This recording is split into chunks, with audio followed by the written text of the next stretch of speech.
Out of the 374 teams when Homecoming started, we are now down to the final 8 teams. It's time for the double elimination bracket. At the end of tomorrow, only one team can be called the Overwatch Collegiate Homecoming Champions. We say aloha, friends, and welcome inside of the booth. Clutchkey alongside Nerdy Bird with you. First 2 games come with us. Rich Rat Kenobi will be on the other side of this. And in fact, we're going to go to the schedule right now just to show you what's going to come up in all 3 of these games that we're going to see here today on the Overwatch Contenders channel for the Overwatch Collegiate Homecoming games. Fisher Wisp and Rutgers will start us off. We'll go through the bracket as is determined otherwise because all 4 games are going to be played right now at this hour. So we will see Fisher Wisp and Rutgers University play off. Actually, Fisher has 2 teams, and let's take a look right now at the bracket where Fisher and Fishermen both having the same amount of teams here, both having their runs in separate sides of the bracket. But you'll see Bryan and Stratton College at the top. You see Irvine follows Fisher Wisp and Rutgers University. That game playing right now here on stream. Northwood University and Fishermen are your 3rd game in the bracket. Boise State and Maryville follows that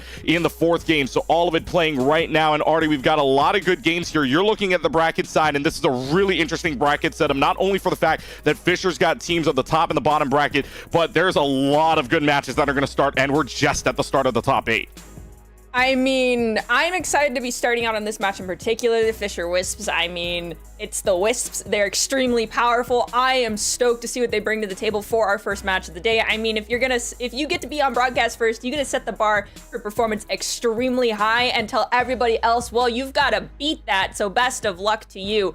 I mean, if you're looking from the player's perspective, of course, you want that 3-0 sweep, send someone to the loser's bracket and say, best of luck, maybe we see you in the grand finals, maybe we don't. However, if you are here rooting for either side, at the end of the day, you want to see them battle it all the way out to the end, see all 5 maps, and wish them best of luck. Yeah, and by the way, let's go ahead and look down right below us as we have the chat predictions going on. So put your chat predictions in chat, 1 or 2 for Fisher Wisp or Rutgers University. A little background on both of these teams. Fisher comes in here with an 11-1 record, 35-4 on the map record as well. Both of them are really all of the maps being played out by Fisher with a plus 31 map differential. Their only loss was to Maryville in Game 5 back in round 5 of the Swiss stage. The only other map that they dropped was in a win. That was beating UT Dallas 3-1. Again, the only game in their record otherwise that they won that did not result in a 3-0. So Fisher's got a lot of background to them. Rutgers, in the meanwhile, 30-10. Had 1 match forfeit with plus 20 map differential, a 10-2 record. As we take a look at the rosters right here, their losses to Maryville 3-1 and the Fishermen 3-2. But they have to take on the Fisher Wisp right now, and we'll see the lineup. Lukewarm, Rocket, Raker, Neb, and Grapes with you here, and pretty much a lot of well-known names in this Fisher Wisp teams, considering that they did compete in Contenders, really. Yes, this is a Contenders level roster. Super excited to see what they bring to the table, whether or not they use their favorite heroes, as we have demonstrated here inside of this roster. Quick snapshot for everybody. Well, it's a composition that can work, but of course I do anticipate some changes. And across the board, I personally love Grapes on the Lucio, as well as seeing Neb on support. I've watched Neb for about 3 years now at this point. Whether we see the Audi or possibly in a Baptiste coming out, either way it'll work fantastic. Lukewarm is also a beast when it comes to any form of hit scan, so excited to see Lukewarm as well today.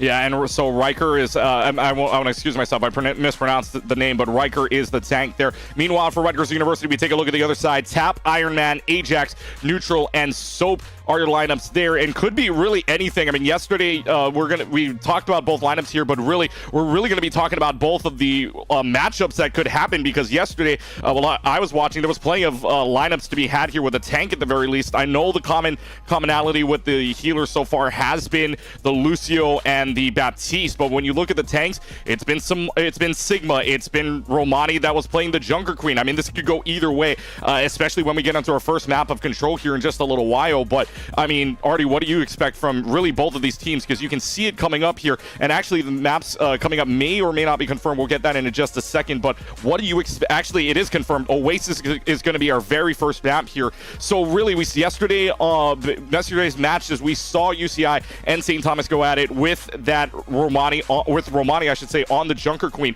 So what do you expect here, Artie? I mean, this could go, there's a lot of tanks and a lot of DPS that it could be. I mean, besides Sojourn, obviously, that we saw so far. So it depends on what your team is going for within their composition. If you know the enemy team's going to be playing a lot of spam compositions with just based off of what Rutgers has shown us in the past, especially if Ajax does decide to roll out on the Sigma, then yes, you can run the more of the JQ rush brawl composition or the JQ can sustain compositions that we've seen in the past. And those do work quite well on Oasis, in particular Gardens, because it allows you to take natural cover, rotate very fast, and the amount of sustain that the character abilities give you means if you go down one, it's okay, out-rotate, outpace the enemy team, and come back as quick as you can. But you focus on getting trades and living as long as humanly possible. And it does look like we're actually going to be starting out on University. I don't think we'll see the Sigma. If we do see Sig and the first fight is not in favor of Rutgers, odds are they're going to swap because the spam compositions rely heavily on the tug of war of space and making sure that you claim it first and back off after you force the enemy team to spend some cooldowns. And if you don't get the ability to do that, you have to change things up because, of course, in control points, that first fight win is very crucial.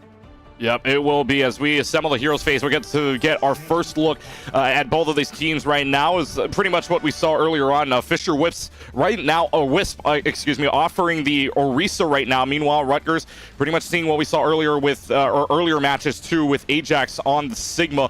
But the Bastion, the May's been pretty common as well that we've seen earlier. Again, Baptiste, Lucio, there's variations on this. Fisher opting for the Baptiste and Lifeweaver here. Actually, a pause in the action, maybe a tech pause here for just a couple of moments as we get set up here for the next match. But again, predictions in chat, either 1 or 2. We'll get the percentages in that in a couple of moments here. But really what we're looking at right now is just it's really not solid as to the composition because this patch only got released about 11 days ago, back on October 10th. So really there's still some stability that needs to happen. I guess if the teams have seen the matches yesterday, maybe they could have rotated around that, either that or they've had a couple of Swiss stages to get up to this point. But really their only true competitive matches happened this past weekend, or really happened within the last week or so. I guess last weekend would have been the only time to really try it out. So, I mean, do you think really they have had enough time to try to put this all together, especially only 11 days after the patch has been set? I actually do, and my biggest thing is considering the May players that I've spoken to, especially in the collegiate space. So I know Tap and Rocket are about to both have a ball on May. Yes, they got rid of Deep Freeze, but now Icicle's doing 100 damage. Basically means anyone takes a little bit of tickle damage, you look at them, you get a headshot, they are deleted. And of course, the accuracy of anyone playing at this level is going to be through the roof in comparison to your average players. You can guarantee it's a one-shot, one-kill type of situation. And then the Orisa versus the Sigma, really, it's going to be coming down to the rock, paper, scissors of cooldowns and making sure that you are able to egress into enemy space when you have cooldowns, such as Bastion Wheels, and we have Immortality already forced. And unfortunately, Orisa's going to go down on Rutgers University. Yeah, and it's going to be Riker already down. Riker had to turn around to watch his team, but unfortunately, Rutgers does fall right after that. Lukewarm's able to get the secondary kill onto Fisher. Rutgers does have the start of this, but Lukewarm on this top rope can be a little dangerous here if they decide to work that out. May while trapping out this tap May right now, but May is going to go into the crowd freeze for right now. Flip goes back to Fisher Wisp in the meanwhile, and Rutgers University is going to back off for right now, just to regroup a little bit. We've seen a lot of teams pull out the Bastion compositions or variants thereof, especially considering how powerful Bastion is, but the issue is relying on wheels. Bastion in turret form. It's a 6-second cooldown. Bastion unfortunately getting walled up. Iron Man undeterred, stayed used the entirety of his cooldown, and Rutgers gonna go down. Rocket goes down. Amplification Matrix is gonna be used right away. And now both Immortality fields on either side down. So Rutgers looking to flip this right around with a wall, and they do so. So this is just going back and forth. 27%, so we're rolling 21% right now, but here comes Rutgers chasing down the Fisher Wisp. Iron Man's got 2, and our chase down for Rutgers is successful. They're gonna keep the point, 27 and the lead. Okay, so we're coming up on Cryo Freeze for Tap as well as Artillery Strike. Lots of Bastions like to use these Artillery Strikes early, try to force out Immortality, maybe a couple other major cooldowns from an enemy team. However, I've also seen some Bastions that have their wheels forced early on, will back off out of line of sight and a safe distance and instigate their ults after their team's already in the front face of the enemy. Interested to see what we end up having here is walls used, Immortality used for Fisher as well. There goes the grasp from, oh, there it is. There's the Bastional and Window coming out. Yep, a A lot of ultimates being used. It'll flip back to Fisher in the meanwhile. Samir is going to come out from Grapes to make sure that they can secure it for right now. They try to go into this little run, but where there is a little run, there can be a lot of trouble. And actually, Ajax eats the Blizzard. The Rocket's got nothing coming here. Riker's going to try to use the Orisa ult here. Nothing doing there. Or gets one on the Terror Surge. That is at least soap for right now. So it's a trade fight at the moment, but they get a 1-for-1, and now it's just a couple of percentages rolling. Fisher takes the percentage lead in about 8%. They'll use the application matrix here from neutral. And right now they will take the lead. It's just a scrappy fight. Lukewarm though with the secondary fire. Fisher still holding on to this as we get along, but it's a 4v2 on side of the point. Grapes Rocket gone. Here's where you might want to try to reset if you're Fisher, but Fisher right now just trying to hope and still think that they can get this going here for as much percentage as they can. There's going to be the Gravitic Flux of Immortality Field having to be used in the process. But now Neb just running oh so low. Riker can't get out thanks to a Maywall, but Fisher's doing an excellent job right now of holding on to this point as long as they possibly can, because it's still a 4v3 on the point right now. Grapes holds on, and there's going to be the wall up. Grapes cannot escape, and Grapes won't escape with their lives. It's going to be back to Rutgers in the meanwhile. You mentioned how long Fisher managed to hang on. The Wisps bring themselves within one fight of being able to lock down University at 83%. Now into this next fight, we're going to have another Blizzard online for Tap, as well as another artillery strike for Iron Man. Rocket is almost online as well with another Blizz. We're going to have Overclock from Lukewarm, and Neb with this window can lock down an entire angle. We see it in spawn. Both Mays are going to use wall. Tap looking for the flank with the Blizzard, and there it is, dropping it on the Baptiste. Blizzard drops it on the Blizzard drops in on the Baptiste, but the Baptiste actually gets away. Tap though taking care of Rocket right now, so the May battle won by Rutgers University so far. Fisher does flip it back in the meanwhile, is able to get it up to 95. We will see overtime, however, and it's going to be Riker taking care of Ajax with the spinning javelin. Overtime clock will hit, but this is looking good in favor of Fisher. Lukewarm's getting warmed up. It's 2 kills already, looking for more, and Rutgers is down to just soap. Ajax switches on over to the Doomfist to see what they can do, but the overtime clock will still bleed out. Blizzard trying to deny any space. It is going to be Ajax that gets in there just in time. Grapes will invest the sound barrier just to make sure that they can keep this fight going here, but Rutgers doing not a bad job here to try to stable out, but as I say that, they fall twice on Ajax and Soap, and they're able to secure the first point, 100-76 on 1-0 on the Oasis map to start. The amount of space that the Sigma spam composition requires is difficult to maintain when you have an Orisa that is all gas, no brakes coming out from Riker, especially when this Orisa is undeterred, has Baptiste shift, Baptiste immortality, has Grapes on the Lucio to make sure that they are calling rotations and cooldowns, especially being able to swing wide angles and take down anybody, and just making sure that Riker has the spear spin online as needed has been a very powerful tool. They lost initially Riker to a wide swing from Iron Man and Ajax, but they realized quickly, okay, you're gonna run the Bastion comp, we just have to be aware of it, and if you swing wide, we do too, but we are just going to spear spin you into oblivion. Both teams TP out and are now rushing to take over the high ground. It's going to be Fisher Wisp, and shortly there behind will be Rutgers. That's putting them in a bad spot already. Rutgers sticking with the same thing. Fisher will do so as well with the Baptiste, Lucio, Orisa, May, Sojourn combination. High ground being taken first by Fisher here. Rutgers deciding and opting to go lower end to start here, so really no fight in the middle. They're just going to go to opposite sides. And upper ground, I mean, high ground really important in this case here.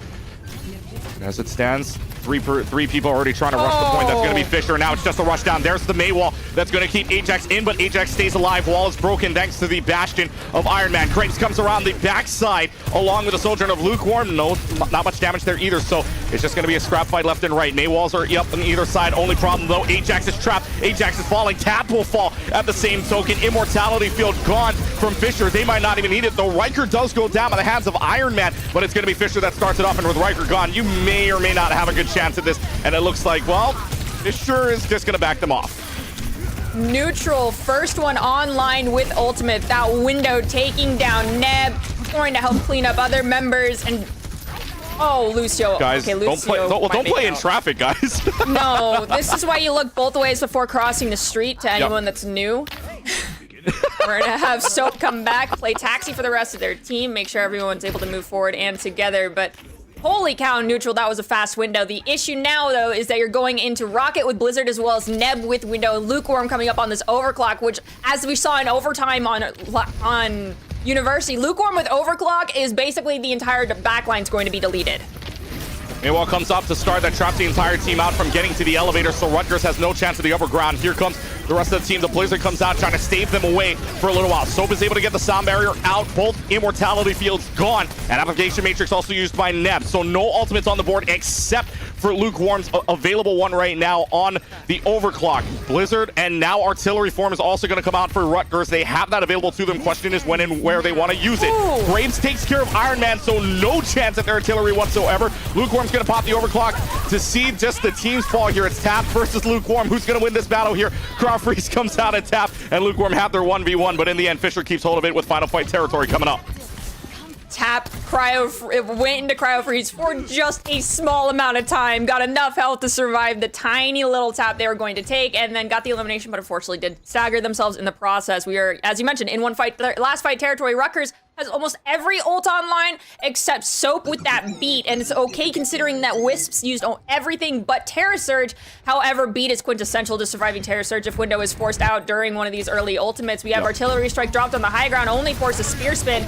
Ajax looking for an opportunity to use Graphitic Flux. It looks as though gonna get it on the back line. However, last time Immortality was the bane of their existence, and once again it will be. So it looks like Ajax is gonna struggle to live. Yep, Immortality Field's going to be used already. Neutral and Tap both using their ultimates on the Application Matrix and the Blizzard. It's going to work out well in their favor, 99-0, and they will flip it off, so it won't be a clean point for Fisher to end the map. But Rutgers coming up with basically nothing on the board, and Fisher still has the Terra Surge available, maybe even an App Matrix coming up. Terra Surge and Matrix most likely beat from Blizzard. Graves very soon if it lasts too long. And this is the scary situation where if you hit every Q to win a fight and it's already 99%, was it worth it? As we have an early wall trying to catch out the Bastion, but everyone just forces through it. And there's the Terra Surge, Immortality, Blizzard as well, all dropped. Blizzard gets thrown out. Rocket's got 3 on this, making a 4th. Riker's going to clean up house. It's only the Lucio that basically has to stay alive for every single health point they've got. Overtime clock will flip. It's going to be 99%. Can Soap get in there? No, Soap will not be able to make it. And it's going to be Fisher with the 2-0 win on Oasis, and they're up 1-0 in the series. Oh, man, you feel bad for Soap there. Can't get back on the point. No. I do. My heart goes out to you as any other Lucio player. Man, you see play of the game right here is Lukewarm with that overclock coming towards the end of overtime, doing really well with that, and we'll see some more highlights here from Lukewarm as well, just getting great positioning, taking care of Ajax earlier on. There was that Blizzard, but now the Terra Surge here just basically kind of just differentiating the game, and that's what Fisher did throughout this game. Yes, they let it flip a couple of times in this first map, but they knew that they could take it back pretty much with confidence and good discipline on the ultimates as well, just to try to hold this all together.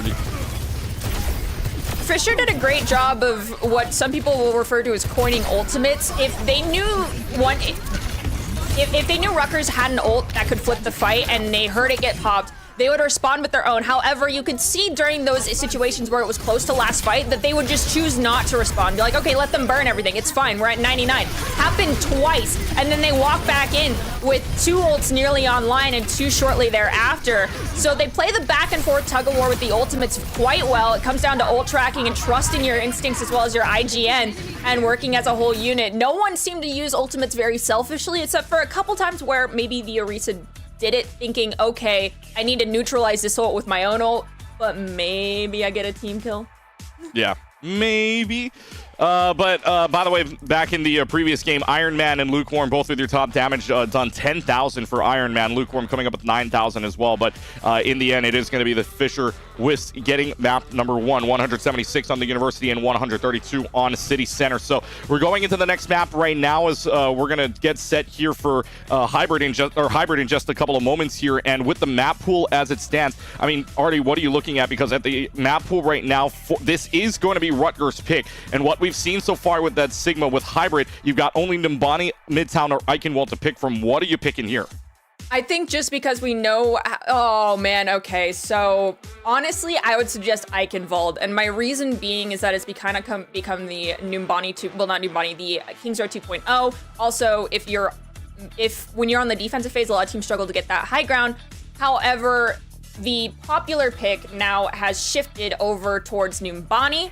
This seems to be a love it or hate it map for a lot of people, but I am in the minority of the situation and I hate it with a burning passion, whereas a lot of players absolutely adore it.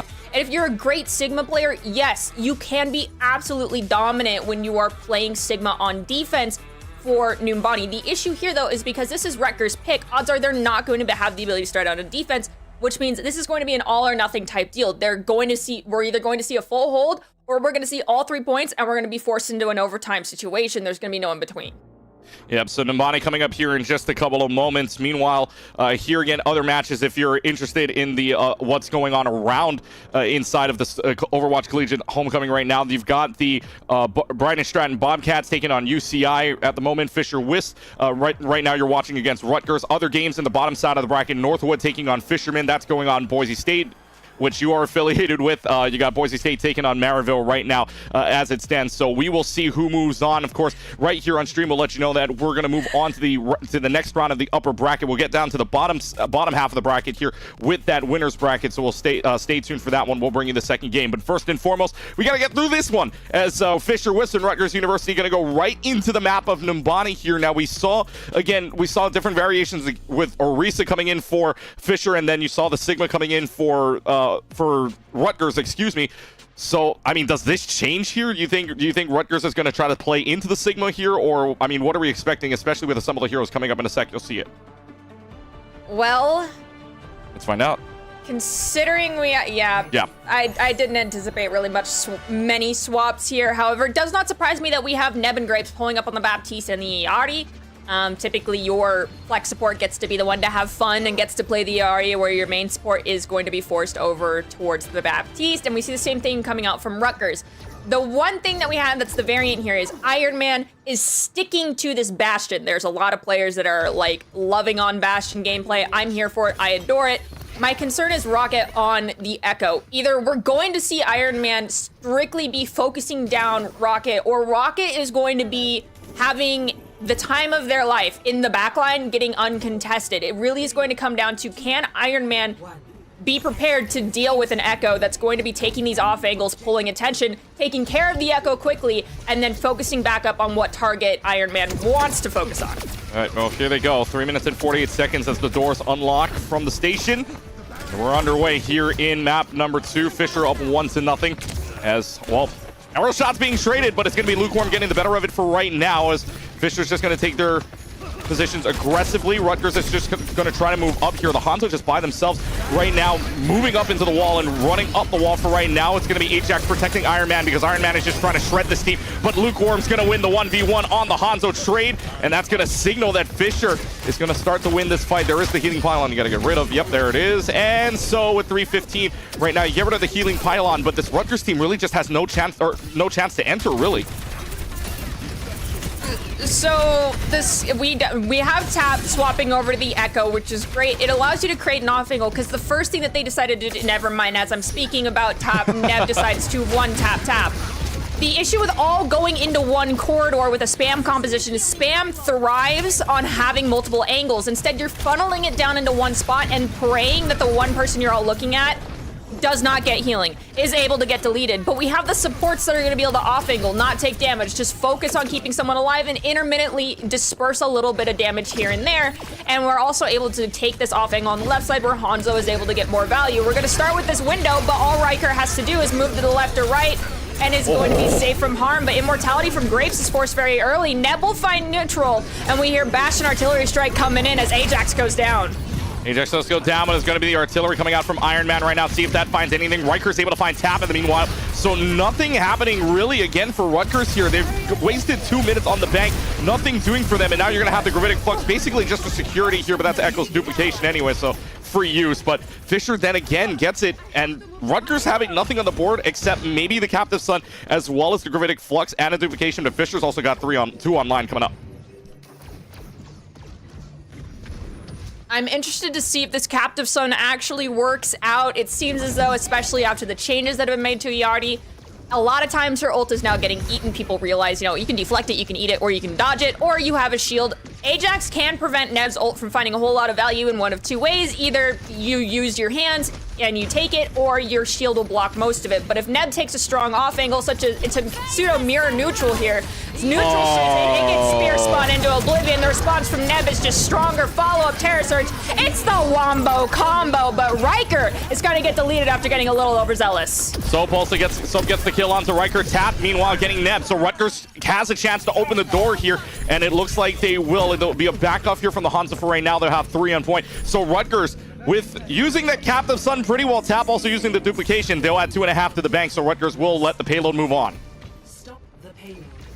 We're going to be coming up on another window as well as Dragon Strike coming in. Lift still online as well as window for Rutgers. Lift window, when timed properly, can be very strong, but it's very crucial that you use it in the right corridor here in Streets phase because it only locks down that entire straightaway. So the question is, where do you need it most? I want to see how we use this lift, and if Lukewarm responds quickly with a dragon in the back line to prevent people from coming forward, and we see Ajax is going to find Riker. Lukewarm is getting egressed on, gets dangerously low, as does Neb. Neb goes down, Tap goes down, and Lukewarm also goes down. Yeah, it's a fight 1 here for Rutgers. They're going to advance this on at least to... Where's the payload right now? Payload's basically at the first turn, so they'll get it towards the first turn, but they do make a lot of space in the meanwhile, looking to get towards that second half stretch. But Iron Man coming up on another ultimate. Well, payload right now just being payload by the Echo right now, so I mean, Tap's just having fun, just kind of chilling on the payload for right now. Meanwhile, Application Matrix are going to trade out each other right now. Soap falls so low. Oh my goodness, Soap's able to get out of this with full health in mind, but Iron Man with the nade is able to take down Grapes. It makes it a 5v4 situation in favor of Fisher. Here comes the artillery in that small of a room. There's not a lot of room to get out. Focus beam comes down onto the Sigma of Riker, but Riker able to get out for right now. Captain Sun comes out from neutral. Nobody hit with that for right now, but Tap, Ajax, Iron Man all simultaneously getting kills. Rocket's duplication is only going to last for so much longer, and that Echo just cannot escape. Rutgers adds another 90. What's interesting is that the Wisps tend to thrive on chaos and forcing people into 1v1s, and it appears as though Rutgers is finally starting to catch on to this. They're willing to accept the 1v1s are going to happen. However, you can tell someone's calling out, hey, I'm fighting so-and-so, these abilities are used, and then you see for a moment someone gives just a little extra attention. That 1v1 turns into a 2v1, and one of the Fisher Wisps goes down. Now, we're going to have Captive Sun and Dragons, which can be extremely powerful as teams trying to round a corner. I want to see if we're going to have a response immediately coming out from Tap with a copy onto a tank again. We'll see Tap having the duplication ready to go. Neb's got Captive Sun ready. Immortality field already gone, so Neb says, let's go for it, and gets the Captive Sun out. Now Ajax also stunned out. There's everything gone. Duplication gone from Tap as well, so no ultimates online for Rutgers University except for at Matrix. Dragon Strike comes down the middle of the lane. Will try to hit the payload, but gets not a lot of damage out. Hey, actually does get Soap in the process. Very long for that Dragon to get there, but it's going to be 4 kills wiping up, and Neb takes down Tap, meaning it's a team kill, and it's 2 minutes left to go for Rutgers. 2 minutes, especially with how far the payload is in comparison to where Spawn is at. We've got roughly 2 fights remaining for Rutgers to make it the rest of the way. Whether it be with time on the clock or if it's at 0 time left is going to be up to them. They're coming up on Lift and Artillery Strike as well as another Captive Sun. Grapes is going to be able to lock down an angle again with Window. We have Lift instigated early, most likely going to force out the Immor. There it is.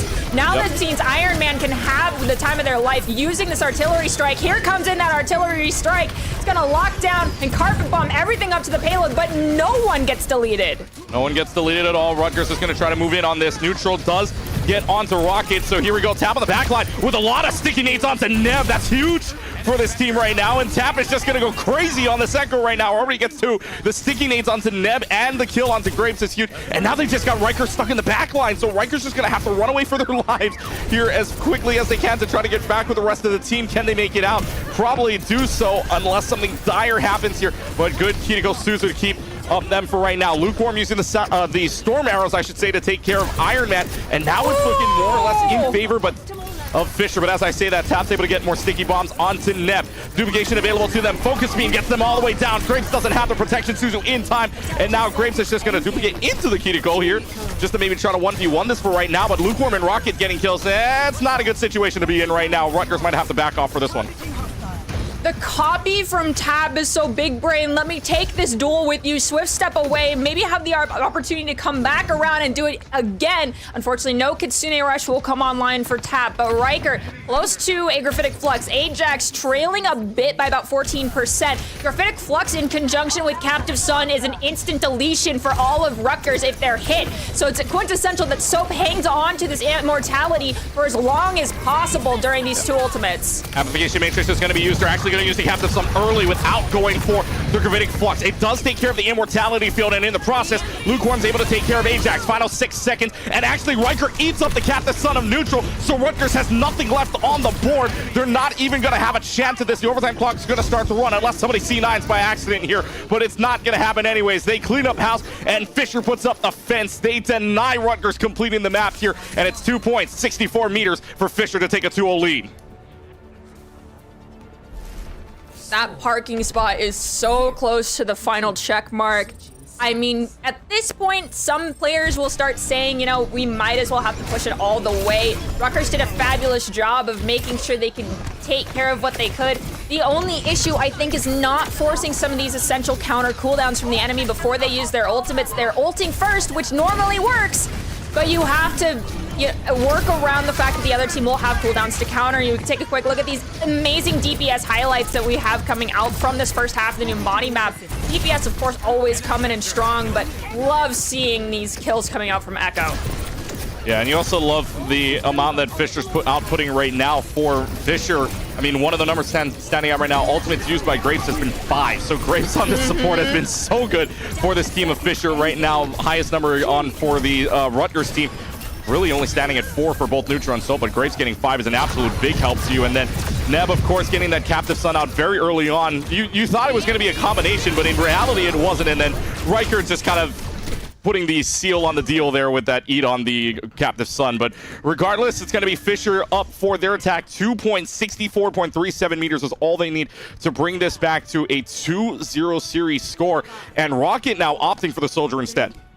One thing I want to point out as we're transitioning into this first attack phase is right now the differential that we have with the supports. Yachty is extremely powerful, but it comes down to fully utilizing her kit. Neb right now is standing at about 7.5k healing, where we have Neutral who's only about at 5k healing, and that's forcing Soap to have 14k healing, whereas Grapes only has 12.5. The full utility of Yachty's kit, the off-angling, putting up a pylon that will sustain for extended periods of time, seems to be working well for Neb, allowing for Grapes to do more damage. And Iron Man is caught out, so the door is open here. Neb, you can see the stats on the left side of your screen. Damage done, 5,000. More damage done than damage taken here. Eliminations and final blows. Very good as well for Iniyati. That's going to open up the door. Rocket and Riker both getting their kills. I don't think there's going to be anybody that can test this, so Fish is going to have an impressive time bank, at least 5.5 for them to push up the payload to the first point. And it's going to be Neb forced to be our resident payload cart pusher. If anyone wants anything from the store, let Neb know. We have Lukewarm taking on a duel with Tab. Tab gets dangerously low and is quickly there taken care of. Now it's going to be Bastion rounding forward. Iron Man looking for the person deleting their teammate. Instead is forced to run away, but takes his spear, and Immor's forced. Fisher Wisp pushing forward, undeterred by any idea of the fact that Neb is really far back. Yeah, this is that's what you call space created. Like, you're pushing them all the way back to the second point already, and this payload, it's what's similar to what Rutgers did earlier on after they got their point, but not nearly the big time bank that Fisher has right now currently. 450 on the clock as they make it around to the first turn, as well as trying to get around second. Third turn is going to be very important here. That's where Rutgers is going to try to regroup. Riker's waiting, just waiting.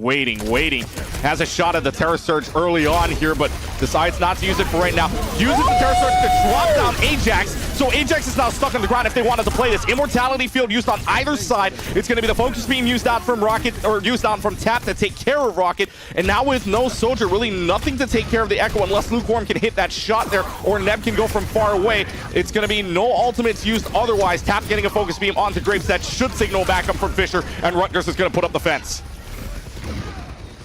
Neb's pylon's going to be destroyed by Iron Man. Tap helps out taking care of Riker. It's ultimately going to be a grenade from Iron Man that finds that elimination. Now, I want to talk about what we just saw. That Terror Surge to yoink Ajax off the high ground and then to use Window to allow Lukewarm to try and get damage into that corridor was great. It's just, unfortunately, everyone was like, okay, you use Window. We're just, imagine if I have an S key still installed on my keyboard, and that's exactly what they did. So we go into this next fight, we're going to have the Attack Visor as well as Captive Sun and Dragons, whereas Rutgers has all 5 ultimates. The issue we've had with that Rutgers has had is using all of them at once. They're going to intro with Window. Are they going to use anything else, though, is my question. Yep, at Matrix is used. Tap is in the back line, says hello to Rocket. All the sticky bombs landing on top of Rocket. And Rocket just has no response to that. Tap has the duplication available to them. Ajax and Neutral both going to use the combo here, but Neutral's actually going to use this solely onto Lukewarm for right now, but good support from Fisher from both Neb and Graves to keep Lukewarm alive. After that, it's going to be the duplication from Tap just doing absolutely nothing. Iron Man taking care of Riker. Tap is able to get out for right now. There's going to be the Tactical Visor out from Rocket, but with the shield in front of him, that Tactical Visor is basically going to go for nothing here. So Rutgers using 4 ultimates in the process. Fisher only has 1 ultimate available. Rutgers will have 1 of their own, so it's really a dry fight. Neb's going to go ahead and use the Captive Sun onto Tap, which trades out Rocket in the process.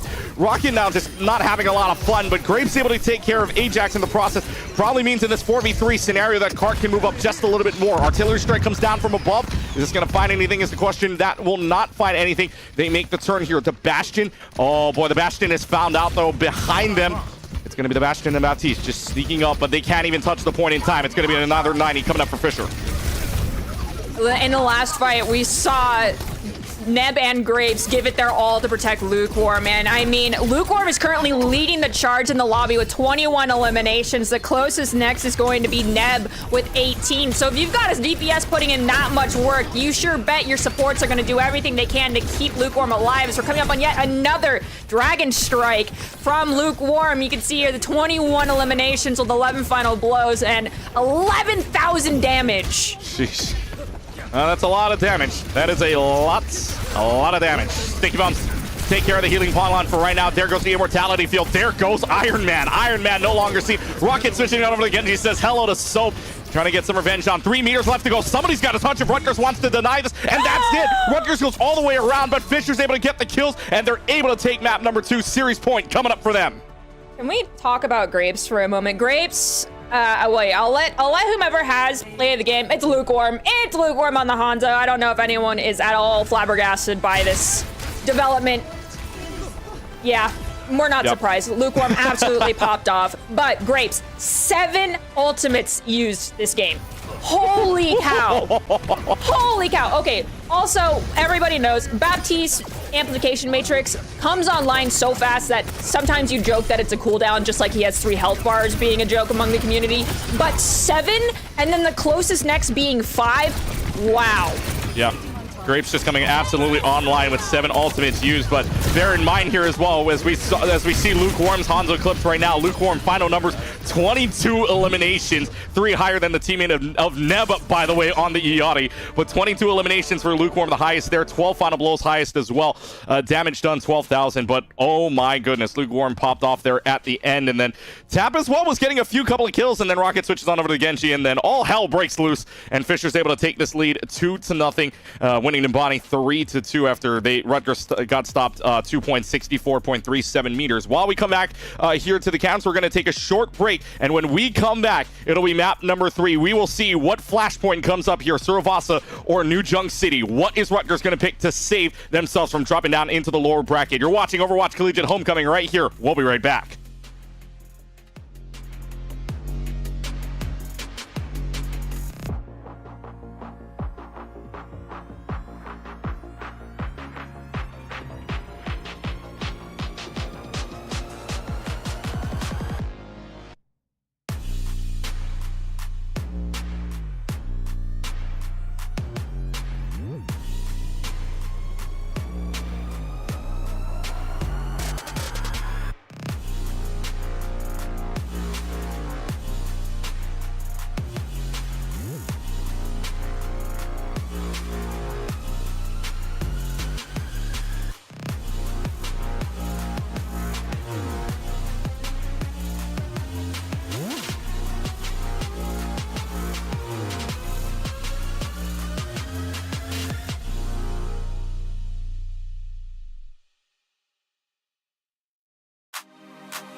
Welcome back, everybody, here at Collegiate. Homecoming for Overwatch right now. Collegiate alongside Nerdybird with you back inside of the booth. Fisher Wiss, if you're just joining us, up 2-0, winning Oasis 100-76 on the University, 132 on the City Center. Nimbani, which we just watched, 3-2 over Rutgers there. So Fisher looking at series point. Next map coming up is going to be Flashpoint here. Before that, though, we're actually going to go and jump right in, and Flashpoint is the next map, and it will be Suravasa. So Suravasa, more common than not, I guess you could say, because I don't see a lot of people liking New Junk City. We'll say that in a second. But meanwhile, some updates on the other side of the board. BSC, Bobcats, UCI, no update on score there. However, on the bottom half of the bracket, Northwood and Fisherman right now. Northwood lead 1-0 in that series from the updated scores that we have. And then Boise State leading Maryville right now 1-0 on that end as well. That's, again, from the scores that we have on our tournament side. But meanwhile, in the process, and actually already looking surprised because, again, they're affiliated with Boise State. We'll get to that soon. We'll get to that after if we complete the match here. But Suravasa coming up, Artie, this is going to be, Flashpoint, newest game point, newest game mode here. What do you expect to see out of these teams? Honestly, I expect to see exactly what we've had thus far. The weird thing now is, and it's not so weird because we've been in this situation for over a year since Overwatch 2 dropped, is that when we had the two tanks, and, the King's Row of old, so to speak, you could literally run 3 different compositions when you were on attack, from first point attack to Streets phase to going into the Omnic Factory. Now, you run one comp all the way. But the thing is that the current state of the game even allows you to force compositions almost on any map, so long as you know how you need to work your comp on said map. So with that in mind, I anticipate almost no swaps, no changes as far as the hero lineup so we've seen thus far, with the variation of we're not going to see the Bap Yachty. We're most likely going to go back to the Bap Lucio. Yeah, it almost feels like a Lucio is kind of standardized for this because really, it is control, obviously. It's control, but faster, really, with the percentages. It's kind of control, but faster. So you more or less expect the Lucio, but then again, yesterday we saw, again, a good variation of what we were going to see. Sigmas on either side. I did see Junker Queens there as well. So really, that was from UCI only, but it could really variate. But you're right. I don't think we expect any changes here. The Orisa, I think, is rather, I think one of the few times I've seen it, at least in the Overwatch Collegiate games that I've seen so far, at least from the Swiss state. Maybe not from Season 6, because again, we are in the new season, right? We are in the new season of Season 7, so maybe this could turn into meta. Who knows? Because right now, Fisher Wiss is on a tear with this Orisa tank. Again, scoreline 2-0 right now as we head into the next map of Suravasa.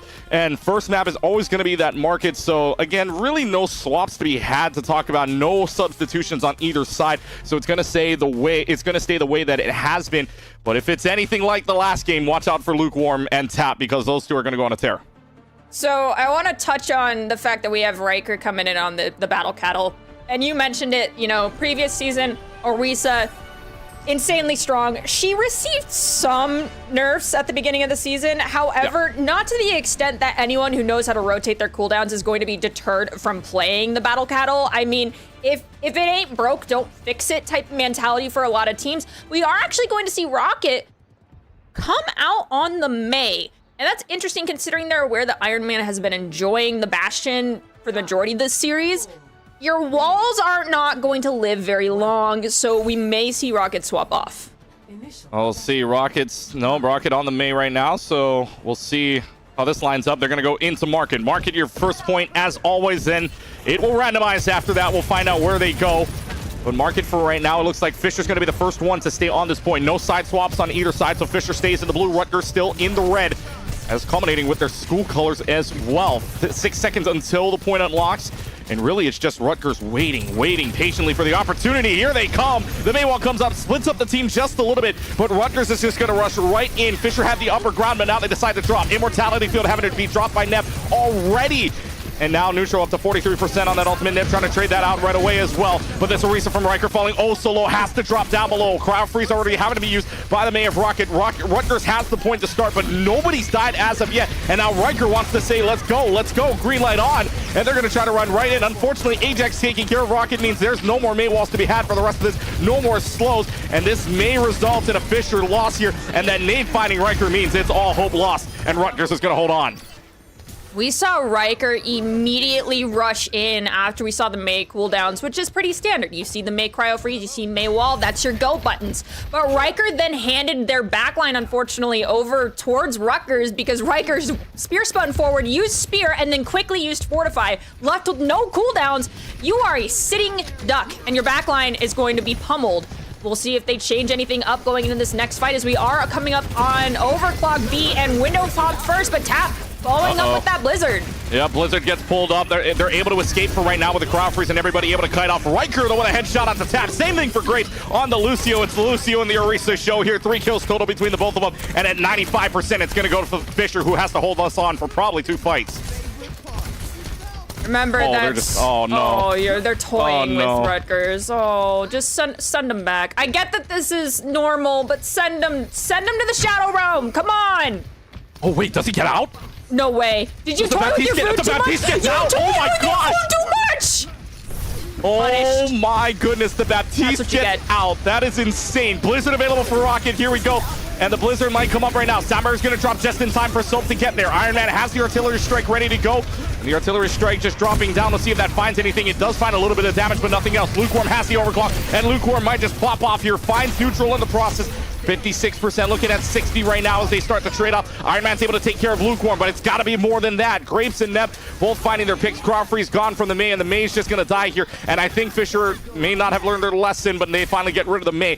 80%, I don't expect a recontest here unless Ajax has the chance to, or unless, I mean, Soap has a chance to as well. Soap is back up. We'll see if they decide to recontest for this first point, but right now, it's just going up fast unless Soap recontest. They're just going to let it go and say they get the first point.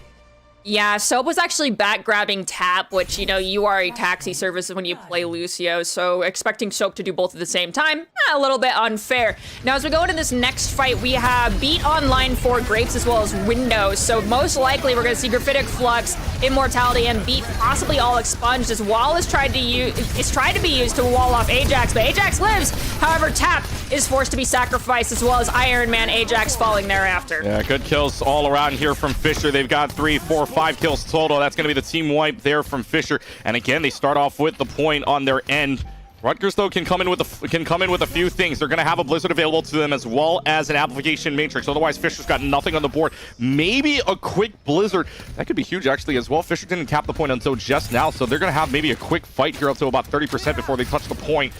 But we'll see Rutgers just, again, staying in a little bit corridor right now, just staying towards it. Just back away for right now. Lukewarm just on the side, but again, just really just visionary, just looking for a signal for the go button. There it might be here. Application Matrix. Maywall can only block so much, but that allows Fisher to escape out of the window just to kite away and make sure they're not peeking that window. Window does now go down, so Tap's going to have that Blizzard available to them. Just got to cover the point. It's going to be the Fortify out from Riker. Riker doesn't have enough room to get out there, and Riker's falling oh so low. Tap is able to take care of that. Neb, though, trades that out, and it's the supports that are actually going to find 2 picks. 4-1 onto Riker. Can they hold on to this is the question. And now they're just trying to run up, and Rutgers is just going to decide to back away. You've lost both your supports. Typically losing one support is already a bad sign in any situation for trying to control a flashpoint. And as we mentioned earlier, these flashpoints tick up extremely fast. It's 1.8% per second as opposed to one point as we have Tap trying to take down Lukewarm, manages to, but might get also eliminated shortly thereafter as we see Grapes go down to Iron Man. Ajax is dangerously low, gets speared, Terra Surge to follow up, and that's most of Rutgers gone. Soap might be able to touch. Neb's bringing this back, though. Neb's got 2 kills, has the Application Matrix to use as well. They might just clear out the point with this, and now it's just going to be neutral there as well. Neb might have just saved that point, and because of that, Fisher's going to get a second point here unless the Lucio can do something about it, which they won't. So Neb getting 2 kills on the Baptiste, and the App Matrix was huge. I honestly thought Neb had actually been eliminated right then and was no longer alive, but managed to get the duel against Tap and was victorious. We do see that Riker's going to jump off the map to get the forward spawn closer to the next objective after everyone else on his team has also been eliminated. And it looks like Rocket will be the first one to lock down right side of point. And Lukewarm, again, this scary overclock. Let's see, is it gonna be play of the game again? Because Lukewarm so far, 2 back-to-back plays of the game. Can we get the three-piece combo, the hat trick of the series? Yep, overclock available. Will we see the overclock? Will we see the sweep here? Overclock is popped. but Lukewarm hasn't found a single target yet. Soundbarrier's not going to help that out either. They're probably not going to find a kill unless this Overclock finds a headshot right here, right now. But Overclock runs out. Nothing doing for Lukewarm, at least for this time. Fisher's able to take care of it to start. However, good Phoenix Flux from Ajax is going to try to give them a chance. Riker's in the side right now, but Lukewarm finding Tap. It's a trade out for Riker for right now. So it's a tank for a DPS trade as of right now. And really for Fisher, unless they want to try to re-engage this and unless they have enough damage to do so, they might be able to recontest this. Ajax falling also low. And Fisher says, we still got the go button here. And Lukewarm getting that headshot on the Iron Man mean Fisher are just a couple of percentages away from the sweep. If these three people that are pushed forward get staggered right now, that puts us in final fight territory, and it's going to be do or die for Rutgers. We are encroaching on another artillery strike as well as copy. Neb, once again, with that window coming on a line. Both Baptiste, by the way, between Neutral and Neb, tied for ults used, 3 on each side. However, Neb with is significant higher charge on this window, most likely going to finish out with more. I want to focus on Rocket with this Blizzard because these Blizzards have either been extremely powerful or gotten absolutely nothing, considering Riker's been able to dodge them. We have not seen the Rutgers go back to Maze. Tap with this copy could be a turning point. It also could be a turning point if Iron Man decides to shred away Riker. There's an application matrix. We've seen Neb go off in this, early on in this map, by the way. Here's your artillery strike that's going to be popped out. It's going to cover all of what's in that back line there. It's going to flip the point to Rutger. Oh no, Rocket's going to try to stay up here. There's the Blizzard that comes out, but the Blizzard's not going to find anything. They all cut away from it for right now. Ajax and Tap both getting their kills, and it's looking like Rutgers is going to flip it, and they absolutely do. They stay alive. Like I said, these May ultimates, while they seem so powerful in whenever anyone else plays against a Mei, it seems like today no one is getting trapped within them. I think we've seen 2 eliminations so far as a result of Mei ultimates. As we're about to move into this next fight, I also want to talk about Iron Man, who absolutely deleted Riker at the beginning of the last fight. Iron Man currently has 7.7k damage, which is the highest out of all DP, out of everyone in the lobby. So Bastion turns you into Swiss cheese, guaranteed. Here we go. Overclock popped up for Lukewarm one more time. Can it find anything is the question. No sound barrier to go alongside it, and Rutgers is going to need it if they want to stay alive. But it's too little, too late. Lukewarm's found one out the Iron Man for right now. Sound barrier is dropped by Soap, but it could be too late here as Rutgers University starts to fall. Ajax already having a transition on over to the Wrecking Ball in the process, but Rutgers found 2. Rockets found 2, excuse me. It flips on over to the point. Overtime clock starts to run. I don't think anybody is making it just in time. It's denied access, and Fisher brings the Prom out of the closet. They advance on into the winner's bracket. Rutgers drops down into the lower side. Tragically, I think as soon as we heard Lukewarm pop Overclock, Soap knew I need to hit this beat and did. It's just tragically half the team was LOS, and we're gonna break the trend. Ajax is gonna come in with the play of the game. Here's the mail we had on third point. It's gonna melee the Baptiste and is also going to rock Lucio Grapes trying to get away. It's a little bit of follow-up damage on everybody else. Yeah, an amazing series overall here, but Fisher showing why they're one of the top seeds. Top 4 seeds coming out here. Rutgers, number 5 in this case, but Fisher right now with this composition, the Orisa being strong as well, and Lukewarm and Rocket, and I mean, this entire team of Fisher pulling all together here. Number 4 seed making some noise very, very early on. But, I mean, right now, Artie, this is looking pretty good for Fisher to advance on. Rutgers needs a little bit of work to do before their next match. Yes, this is double elimination, so they have the opportunity to bring this back in their favor as the series moves forward, as the entire tournament moves forward. They just have to make their way through the entire second chance bracket, which is never easy. It's do or die. It's a lot of stress, but at the end of the day, what is competitive gaming without stress? I mean, Lukewarm and Rocket look like neither one are stressed out during these replays, but I promise you at some moment someone got a little anxious. Yeah, it was just maybe just a little anxiousness there for this team from Rutgers. But hey, again, like you said, double elimination. They will have a chance to go at this. But Fisher Wisp with the victory as they take Oasis 2-0, Numbani 3-2, Suravasa 3-0, and a complete sweep there on Suravasa as well. But an absolute showcase from Fisher. They will take on in the bracket here. They will take on either Brian and Strident and UCI. That game still to be determined. No score update there. Meanwhile, bottom side of the bracket, we'll give you this right now. Northwood Fishermen, the other Fisher team, I should say, 1-0 right now. Still, the score hasn't been updated since we last gave that to you. But Boise State Maryville has been recently updated, and that best of 5 now a best of 3 series score tied at 1 apiece. So that game gets interesting. We're actually going to bring you that second match later on as well. That match between either the winners of Northwood and Fisherman and then Boise State and Maryville. We will bring you the winners of that matchup. But coming up next, we'll see if we can get an interview with one of the players from the winning team of the Fisher Wisps. You're watching the Overwatch Collegiate Homecoming 2023. We'll be right back.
Welcome back, everybody, here inside of the booth. Clutch Key alongside Nerdy Bird with you. Joining us right now inside of the booth for the interview from the winning team of the Fisher Wisp, the Tank, and the Arisa the whole way through. Riker joins us here on stream. And Riker, thank you very much for joining us. First and foremost, congratulations on your team. Starting off with the right foot. Good job on the 3-0 sweep so far. Moving on into the winner's bracket. What's the team reaction so far after winning that match in pretty convincing fashion?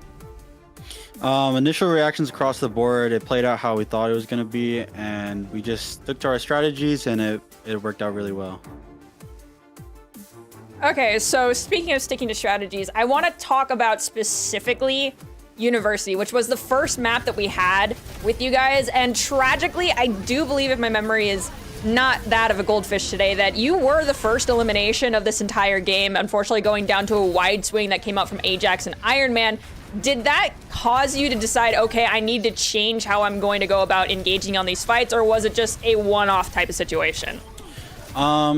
So usually whenever that happens, I'm not too worried.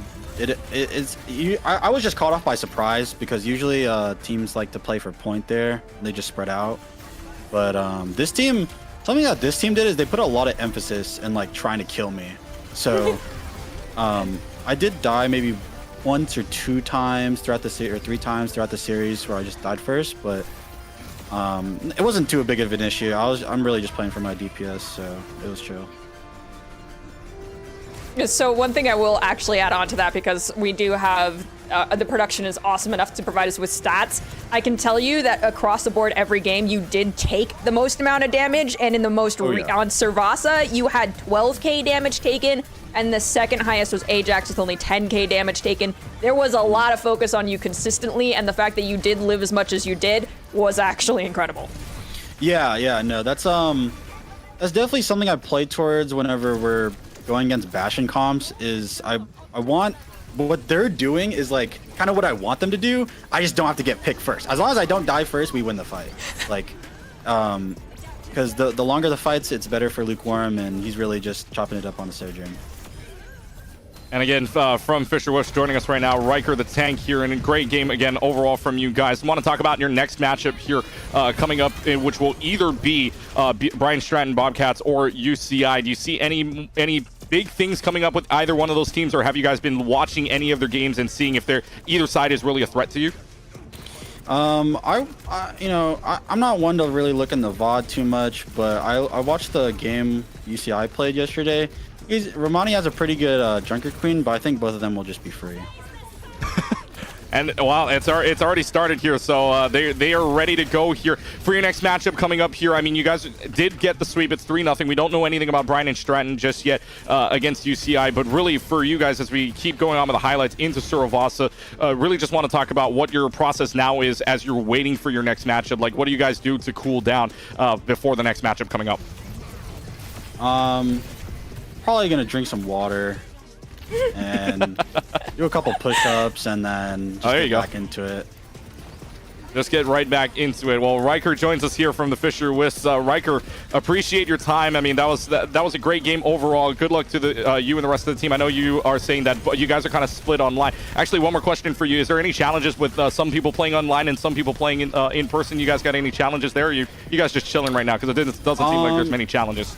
Yeah, there's there's not that many challenges, especially whenever we play. Like, everybody's kind of just all the teams we've played, they're a little lackluster. So I think only until winners finals we'll really see the challenges. Oh, there you have it, the confidence of Fisher Wisp coming right in. Riker, thank you very much for joining us. We appreciate it. Thank you, appreciate you. Riker from Fisher Wisp joining us right there. And I mean, Artie, you heard it. I mean, there's a lot of confidence coming from Fisher right now, but well warranted after a 3-0 sweep. So I'm here for it. I appreciate the confidence. A lot of times what we see with some teams is they really struggle with taking advantage of, in-game at least, they struggle with taking advantage of when they actually have the advantage. And from the coach's perspective, it's like, you have the advantage. Walk forward, T-pose on them, assert your dominance. And if you don't have that type of mentality and faith in your team to be that confident, it transitions into your gameplay. You see those players that are more hesitant to do something, or hesitant to hit the Q, or take the 1v1. And so it's nice to see that we have players that are like, yeah, I'm prepared to take the duel. I'm ready to go T-pose on you. You take that duel with me, you're going to the Shadow Realm.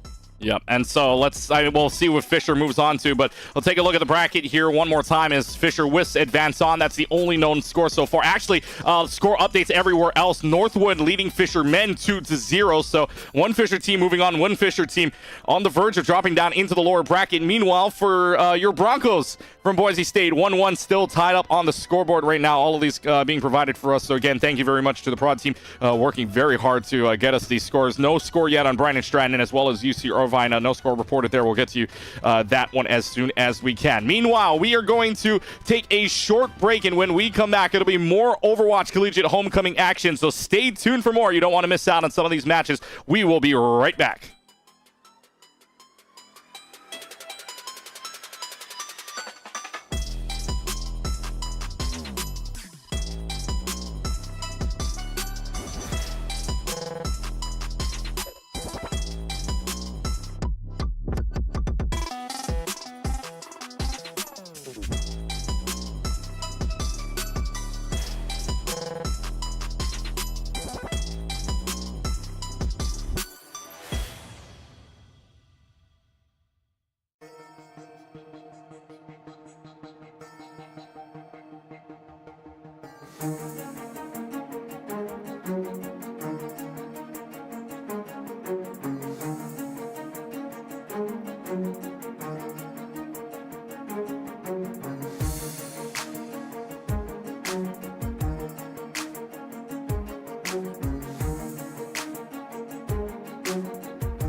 party all night. Here I come.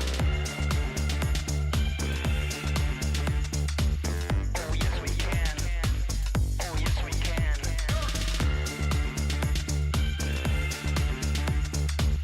Oh yes we can. Oh yes we can.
Welcome back, everybody, inside of the booth. Collegiate alongside Nerdy Bird with you. Game number 2 is now determined. We're going to take you to Northwood taking on Maryville as Northwood moves on, advancing on, playing against the Fishermen. Fishermen, the second team from Fisher College, dropping down into the lower bracket. Northwood beats them 3-0. Meanwhile, Maryville beating Boise State 3-1. So a total of 7 maps being played between the both of them. But here's what the bracket looks like right now. Fisher Wisps move on, and actually Game 5 happened between Bryan and Stratton College and UC Irvine. Probably the reason why we didn't get a score update is because they were nervous as all heck. It was all sweats up until that game.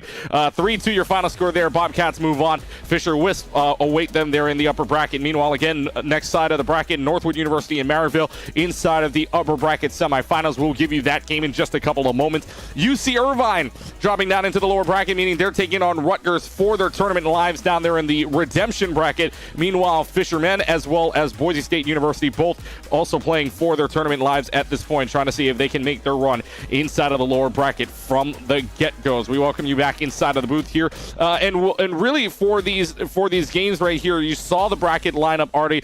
I mean, any shock to you, or I know you have an affiliation with Boise State, but really, I mean, has there been any surprise to you so far at how this has played out? No, and yes, as Clutchkey has mentioned, have an affiliation. I am an alumni of the Broncos. However, let's be completely transparent. Maryville is stacked. Maryville is scary. Tree is horrifying. So with all that in mind, you come into that thinking, yeah, I love y'all, but good luck with that one. I'll see you in the lower bracket type deal for that whole matchup.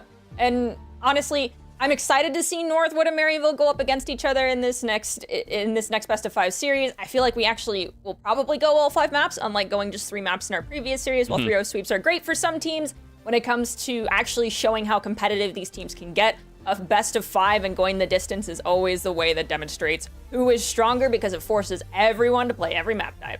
Yeah, and there's a lot to go around here for, especially with the seeds right now. You're looking at the higher seeds pretty much winning everything so far, except for Maryville. Maryville actually landed up with the lower seed besides Boise State, so really not much there otherwise. So the first 3 games all landed up with a higher seed, winning 3-0s, both for Fisher Whips as well as Rutgers, and then Northwood taking that win over Fishermen. But the 3-2, I think UC Irvine showing that they've got some moxie with them. Romani, I think, probably playing that Junker Queen, if anything, still there. But we take a look right now. Predictions, go ahead and do those predictions in chat. 1 for Northwood University, 2 for Maryville. And so we'll get to see, what the chat thinks. Who do you think is going to win this one?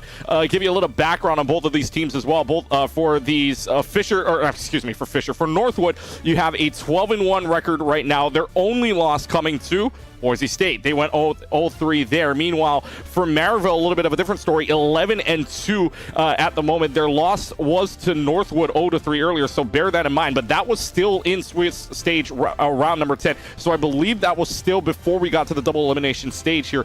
And then you get the DQ against Boise State, which would give them the 2 losses. But either way, both of these teams, very historic programs in their esports realm, very well-known throughout the esports realm, all over the place, no matter in collegiate or in regular competition as well. So, Artie, we were talking about it. We know that we're probably not going to see, just 3 games. But from the history of it, it might tell you a little bit of a different story. There is a chance. Considering just all the stats you laid out, I get that that Northwood has lost. Neither of these teams are perfect. That's actually what I want to highlight. Because neither of these teams are perfect, it gives me the glimmer of hope that we're going to see this go all 5 maps. I'm not saying that that's what the teams want. No one wants on the second map of the match of the day to go 5 maps. It's tiring.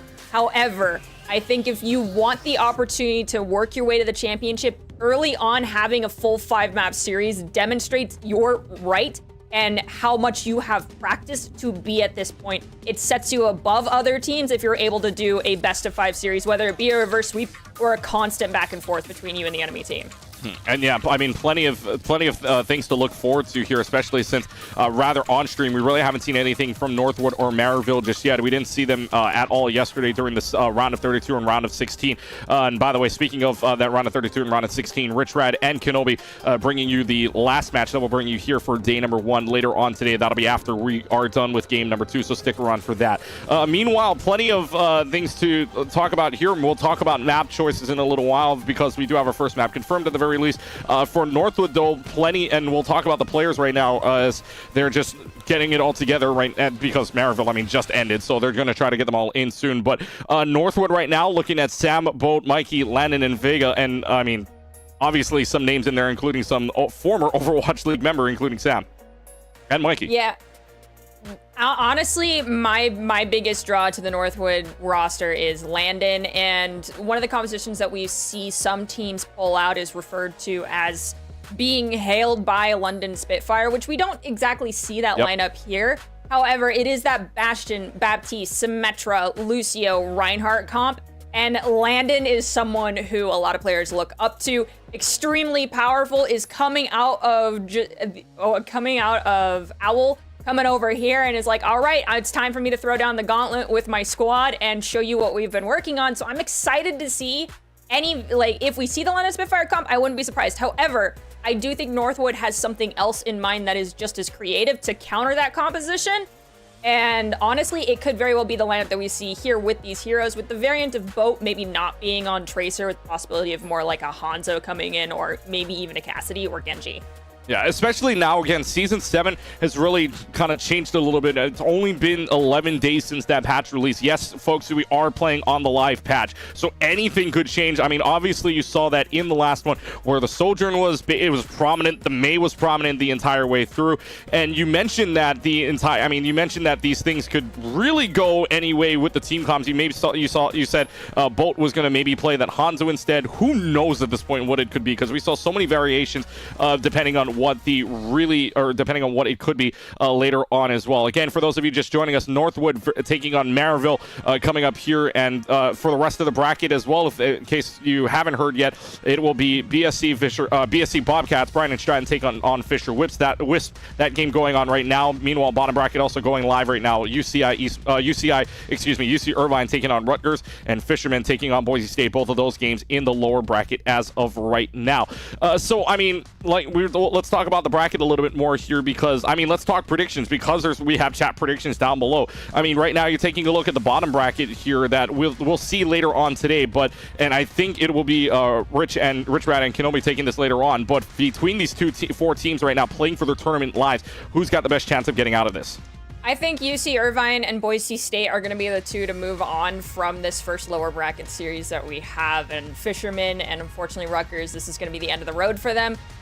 Yes, of course, I'm a little biased. However, Boise State has demonstrated their prowess. They have taken a game off of Northwoods. They've taken games off of the various Fisher teams as well. But UC Irvine, with their performance earlier off screen, but still today, definitely demonstrating that they are here to play. I mean, that was the full 5 maps, the only one out of all of these games that had to go the distance all the way to Escort. So with that in mind, I think UC Irvine is going to pull the rabbit out of the hat here and make it into the next series. And we'll see again, bottom side of the bracket, all 4 of those teams playing for their tournament lives at this point. Winners of each match will play the respective brackets coming down. So in this case, UC Irvine and Rutgers University, winner of that will take on the loser of one of the matches coming up here of Northwood Maryville, of the upcoming match. Meanwhile, Fisherman Boise State, winner of that will take on the loser of Fisher Whips and Bobcats of Brian and Stratton. Again, all games going on right now except for ours, as we're getting set here for the next matchup. Let's introduce actually the Maryville side as well, because a lot of other plenty of good names here too. You've got Tree King on your starting DPS side, False, Squid, and Juby. The rest of the team, False on the tank side, Squid and Juby, and again, plenty of well-known names, at least in the collegiate side, and maybe even in the well-known Overwatch community as well. I mean, Tree is a beast and a force to be reckoned with. Definitely someone that can strike fear into his opponent without ever having to meet them in person. Juby, also very, very powerful main support, has taken awards from LAN events for being an MVP before. And then I want to focus on False a little bit, because going up against Northwoods, are we going to see something similar that we just had in our last game, where your front line is borderline walking the tightrope between life and death in game? Are you going to be chronically questioning, am I going to be the first to die, or are you going to be playing the sit and wait game and biding your time, living as long as possible? I think we'll see that trend start to set itself early on here on our first control map, which we did just confirm.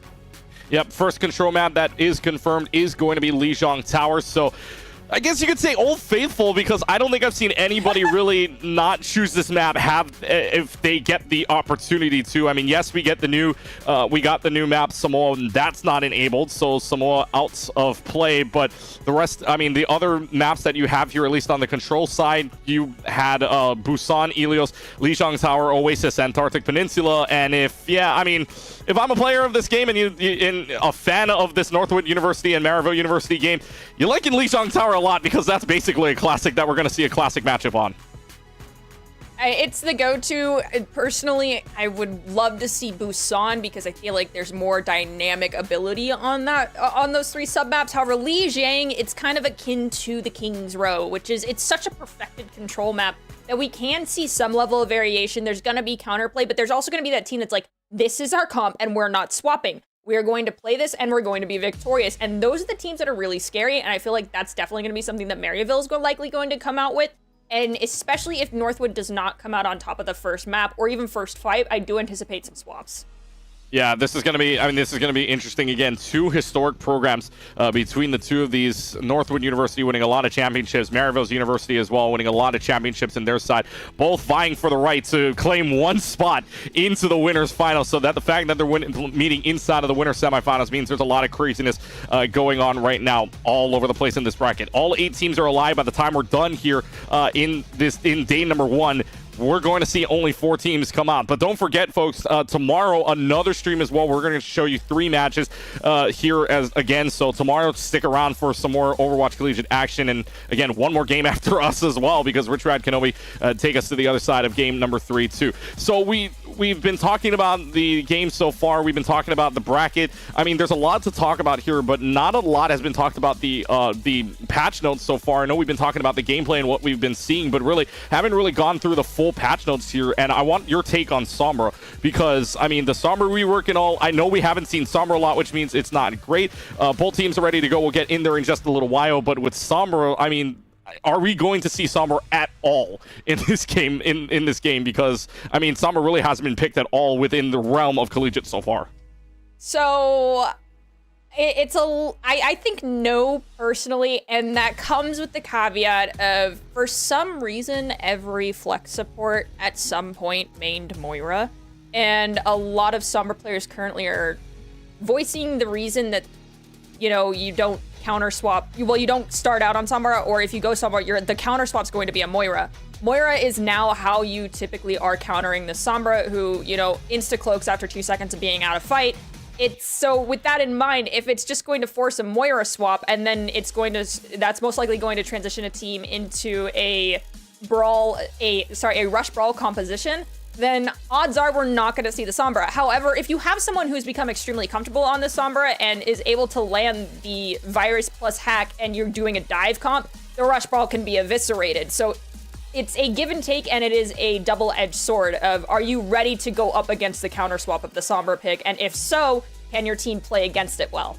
Yeah, a lot of things just going around. I mean, the Sombra rework has either been hit or miss, I guess you could say, with a lot of the community so far. I know that personally in my game so far, I've seen a lot more Sombras, if anything, and that's, as a support player, I mean, I'm just playing more, like you said, I'm just playing more the whole time, just dodging away from everything. But Lijiang Tower, first map coming up here as we are gonna go in game. Northwood University, Maryville University, Saints and Timberwolves about to go down here in the Overwatch Collegiate Homecoming 23 in the winners semifinals. Bottom half of the bracket still up inside of this bracket, the winner side bracket, but we are going to see them play Lijiang Tower. And again, we saw the starting lineup for both sides. And now the question is, what do we expect here? Because, I mean, obviously we've seen Sigma so far, we've seen Arisa, we've seen an off-brand Junker Queen here. We'll get to see what the teams decide to pull out to start. And it's an Arisa versus an Arisa to start, from the looks of it so far. And I anticipate... Ooh, King! Ain't no way. You're pulling my leg with this one, right, Tree? King might be watching the stream. or I don't know. Yeah, that's what I thought. That's what I thought, Yep. y'all. Okay. Don't forget, folks, your predictions in chat, 1 or 2. 1 being Northwood University, 2 from Maryville, but you were saying, Nardi? I was like, ain't no way you're forcing Juby onto the Mercy. You're not gonna force the wings here, are you? And we're not. We're getting perfect mirror of the Orisa Bastion May comp, and this is gonna be a battle of cooldowns and a battle of wits. Yep.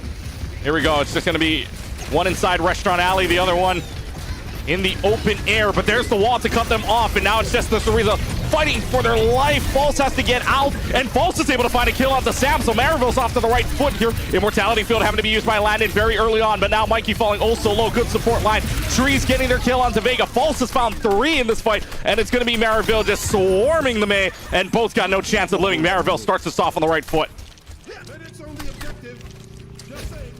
Let's see if there's any. I don't anticipate boat swapping. Yeah, the May wall becomes non-existent. It's used for a moment of a reprieve or to cut off an angle if Bastion still has wheels up and online. However, Tree leading the charge here with that 64% ult charge. Boat also leading charge 80% with this Blizzard. If the amp speed and Immor or Fortify are not timed perfectly from Maryville, Boat's ultimate could immediately flip this fight in the favor of Northwood. All systems go here for Northwood. Maryville backs off and actually allows Northwood to get the space and get the flip. But that might have been good for them because False, Squid, Tree all getting kills on their end. And it's going to be Maryville only giving up a small percentage, giving them false. Oh, and then the tactical crouch from Tree. All right, there we go. Maryville flips it. It's Landon. There's a rivalry existing between the two. Now, I want to talk about what we just saw, which was Maryville backing off. Northwood, without hesitation, committed cooldowns early to get walking into the doorway without the side of Maryville doing much in order to prevent it. It was a trap, and they walked right into it. They're like, okay, spend your cooldowns. We'll pay you back in kind, as we have both windows being dropped and a Blizzard coming out from Boat. Yep, there's the Blizzard coming out. Terror Surge is also going to come out. It's just going to find, yes, it does. There's Landon gone from the Terror Surge, and now Sam versus Bolt. Now Sam and Bolt both getting killed. It does make man advantage still to Maryville, but Tree getting the nade kill onto Sam, and that's just going to end all hopes. And yet again, more tactical crouching coming out from Tree as Maryville holds on. We are encroaching into last fight territory. Tree and King both on coming up with their ultimates. Mikey and Vega have ults online, and Sam for Northwood also has the artillery strike on the line. Mikey and Sam may combo, but Tree is going to intro the fight using artillery strike, be in response, and King following up with Blizzard on Bastion. Yep, False is already able to get Sam down. It's traded out for Squid, though, so if Northwood wants an opportunity, now would be it, and Vega's got 2 kills already, and make it a Javelin kill onto Mikey already. So 15%, but they do flip the point, but really, it couldn't be final fight territory unless Maryville decides to flip this very early on. We'll have to see. Earlier in the broadcast, we saw on Oasis that when we were on University, a fight started happening out in the open. The map still flipped in favor of... apologies, my brain is blanking, but we're already rotating in, and it looks like Juby is going to be forced to use Amp and is pulled into the Terror Surge artillery strike. Yeah, Terror Surge gets a lot of people inside of it. Sam's able to take, though, 1 kill onto Juby. It's 2 kills on either side, so the man advantage very neutral at this point, but False getting rid of Vega's huge for you right now. It's going to force Northwood to back off right now. But really, Northwood can't afford to back off here. You can't afford to lose Landon that early on either, because now Maryville's got the open door to just kind of move right on in. But yeah, as I was mentioning earlier, we saw Fisher flip it even though people were literally meters away from the point and the fight was still happening. We'd had, I maybe think, 1 elimination. Now as we're entering this final fight, we're at 95%. It's gonna be up to the Lucio to get on and get a foothold, but Boat's gonna go down to Juby. Immortality and Ant Matrix both force Vega, Sam, Boat, Mikey, all gone. They're all gone, they all fall, there's no chance. And Maryville's off to the right foot, 100-59 on the night market. That's the way you want to start off if you're the Saints. And so right now, Northwood's just got to find an answer, and so far, so good for Maryville as we enter the next map coming up here on Lijiang Tower, which will be Control Center. So Spam City, and if you're a May, you like where the walls can get placed down in the middle. Before we had the sub-map proc, I was thinking, you know, if we go to Garden, we could see Northwood change things up. However, Control Center, no. These 2 comps are great for this. Well, this comp, not 2 comps, are great for Control Center. Honestly, though, I think Northwood may want to start considering a little bit of variation in their comp because Maryville was so dominant on the last map. They picked the mirror apart instantaneously. All right, here we go. 23 seconds as the point unlocks. Doors unlocked, and as normal, everybody's going towards server room. Trying to see, but the Orisas will charge in with each other. Maze walls will also go up. It's pretty much similar on either end. Question is who's going to get the advantage of it, and so far, it's Mikey getting rid of Tree very early on, and now this Orisa's just in so much trouble. No help from anywhere that you can find. It's going to be Northwood University getting the first flip again. Mikey was out for blood, involved with every single one of those eliminations. Now we're gonna see this side of Northwood egress into this front hallway. Look for a little bit of spam damage, but they're choosing to not overcommit, which is a little bit they're choosing not to take over this space in hallway, instead staying back, playing more for the spam comp. However, Tree not having wheels forced early can mean that they can swing this angle and instantaneously burst someone down. As False has no shields left, is sub half health, and waiting on the backline to heal him up. 23% enrolling here for Northwood, holding on to an application matrix is going to be used, and that window's going to look towards server room right now. Northwood University is going to go ahead and just back off right now. That allows Vega to go in and take care of False. A big pick, even with that application matrix, and that matrix gone. So now you've got a chance to push up if you really want to. Maywall separates out the rest of the team from Vega, but Vega says, it doesn't matter to me. I'll let the rest of the team just come with me. 42% app matrix basically to secure this, because Maryville's just got no answer to this right now. Sarah Surge is going to come up at the same time. Sarah Surge finds at least one, and yeah, that's a great Maywall as well. It's 52%. Timberwolves are running with this. I guess I'm eating crows because I said Northwood may want to swap things up, but they didn't change a single thing. As you can see, we have got Vega backing off, getting Squid off the map. The Terror Surge comes through. May has walled them in, and everyone else just got deleted. Now Northwood coming up on 3 ultimates, whereas Maryville is coming up on almost 4. And Tree and False in conjunction with one another, that wombo combo can be very deadly, but there's going to be a response beat from Vega. If needed, as Tree's popping the ult, May ult in response. There's the sound barrier coming out. This should be final fight territory here. Artillery strike being brought out by Sam as well. Is this going to find anything? Forces out the immortality field, and Tree and False both getting kills. All systems go here for Maryville. Their last shot and trying to cap this point up perfectly. It will not happen. Saints will get it.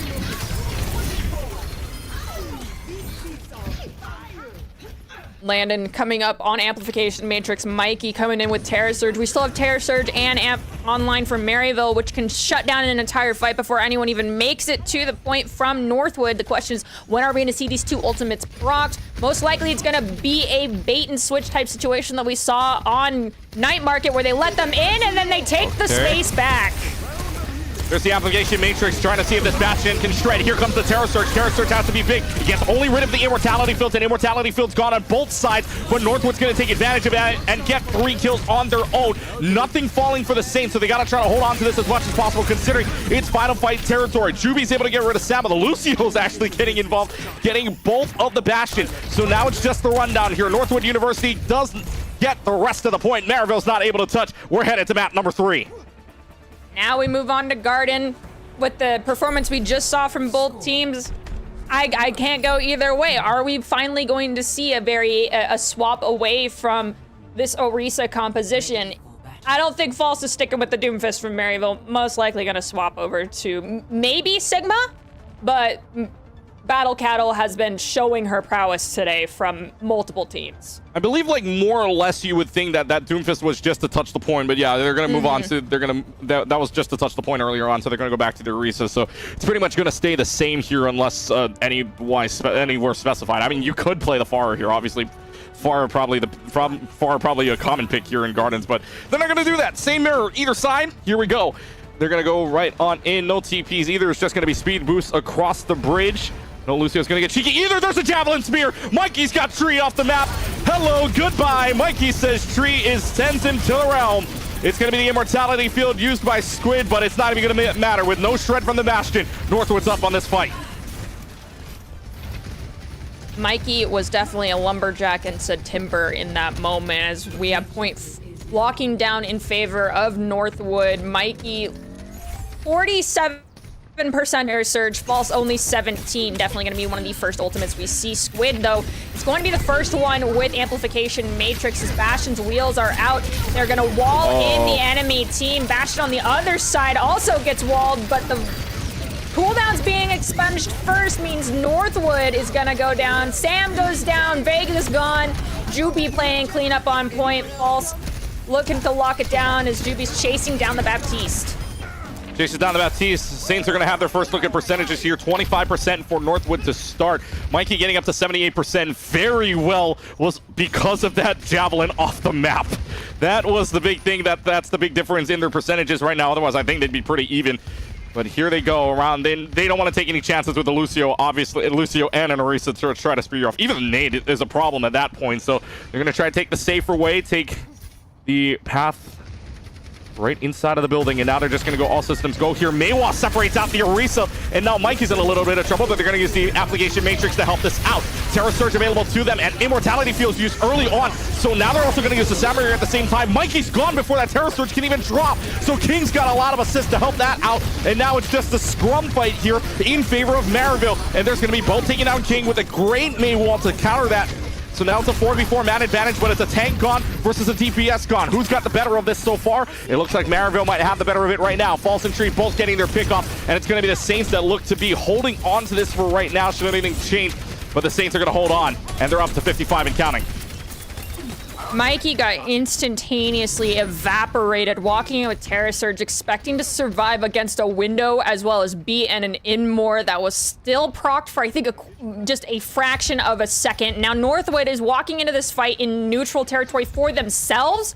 They have nothing. Maryville, Terra Surge, as well as Artillery Strike and Squid. Likely, if this fight extends very long, we'll have another amplification matrix. And as I'm speaking of it, there's the Artillery Strike coming in from Tree.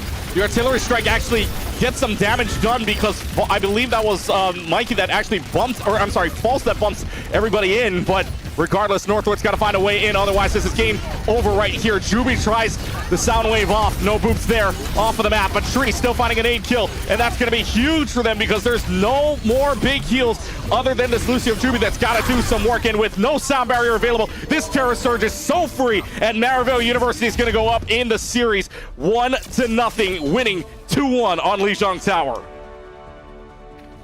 One thing I want to talk about is False came in 31 eliminations on the Orisa, but we can take a look here at Tree, who had 39 elims. Coming with the play of the game here on Gardens, our final map. Gets landed with their grenade, coming through the window. Swings with wheels up, takes down Sam, has line of sight on Mikey. Vega goes down, and that's everybody gone.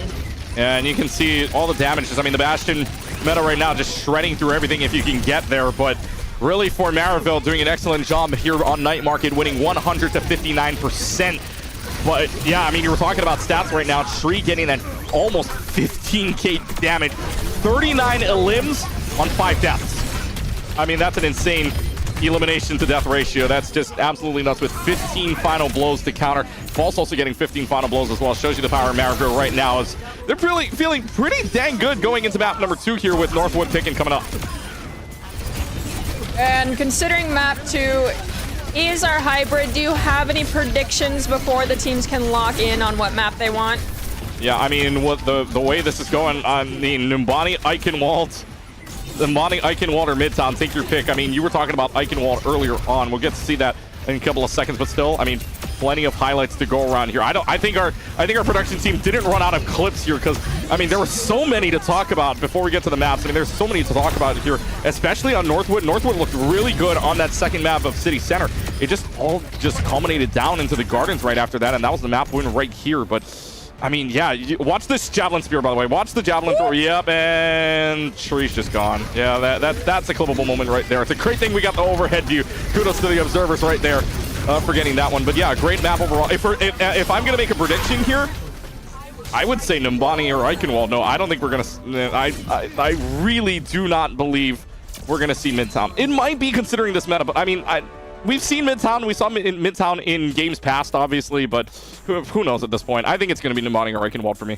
I'm predicting Eichenwald, and so I also want to talk about how, you know, our production team did not have any shortage of clips. Yeah. You sometimes hear coaches that are like, not every ult needs to be a clip. Both these teams were like, no, every ult will be a clip. Actually, we're both going to be wrong in this case. I thought it was going to be Nemani and Reichenwald. I went right around what the map will be. It's going to be Midtown coming up next. So we are headed to the night streets of New York coming up. And so, I mean, Midtown we've seen a couple of times here within this meta. Not surprising at all. I mean, I actually probably should have said Midtown is probably 1 or 2 in the picks here, but that's on me. But no, Midtown coming up here for this thing, and really the Bastion meta, the Bastion main meta, shredding this down. I mean, on Midtown, this is going to be hard to push through if you're really not prepared for what's to come, and you're really not going to be able to rush through what is that choke point underneath the subway.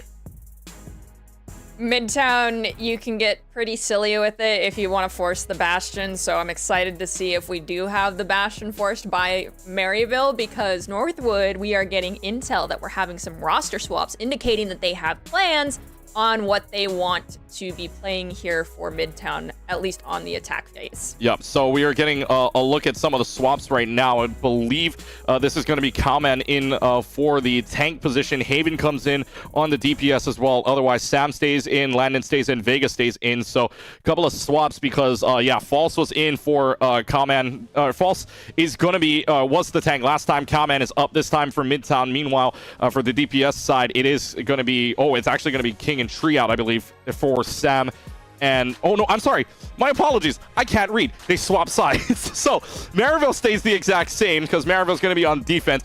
Northwood though, Haven, Sam, Cowman, Landon, and Vega. So Mikey comes out. Excuse me, my apologies, I just can't read today. Boat comes out, Mikey comes out, Cowman goes in, Haven goes in. So yeah, lots of swaps to talk about here. But regardless, on the homecoming side, on the collegiate side for this map for Midtown, we've seen it a lot recently. And well, I mean, this Bastion Orisa meta is just going to be very, very interesting to look at when we get to Midtown here. I'm excited. I don't know if people are going to pull out some of the things that I've seen some Bastion parkour players do on these maps. It's extremely creative, super funny when pulled off, but also easily countered if you anticipate it. But with that in mind, I am also excited to see the Sigma spam composition that I'm anticipating just based off the swaps, because Cowman is a beast on Sigma in the best way possible. Yeah, we're going to have actually matching Sigmas, and then King's rolling up on the Mei, Sam's rolling up on Echo. Squid faked us out with the Moira, going with the Baptiste, Juby still on Lucio, but we've got Landon and Vega, each rolling up Baptiste, Eoti. Interested to see if that backline change, as well as the Mei variant here, puts Northwood ahead, or if the Timberwolves are gonna be cut down by a tree. Let's find out here. So so the Sigma is going to come out indeed. No Bastions. There is still the Mei, but Sojourns come out, and we've seen a lot of Sojourns here recently getting a lot of clips.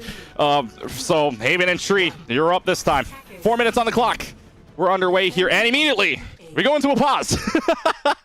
We go right into the tech pause here, which I mean, it's okay, I guess. I mean, you just a quick pause, I guess, and something might have, I don't know which side it did happen on, but still, pause in action right now as we just got the doors unlocked. Luckily, though, I mean, everybody knows in the competitive scene, if a pause happens at the beginning of the game, not the worst thing in the world, considering that nobody's lost any percentage points because we just started.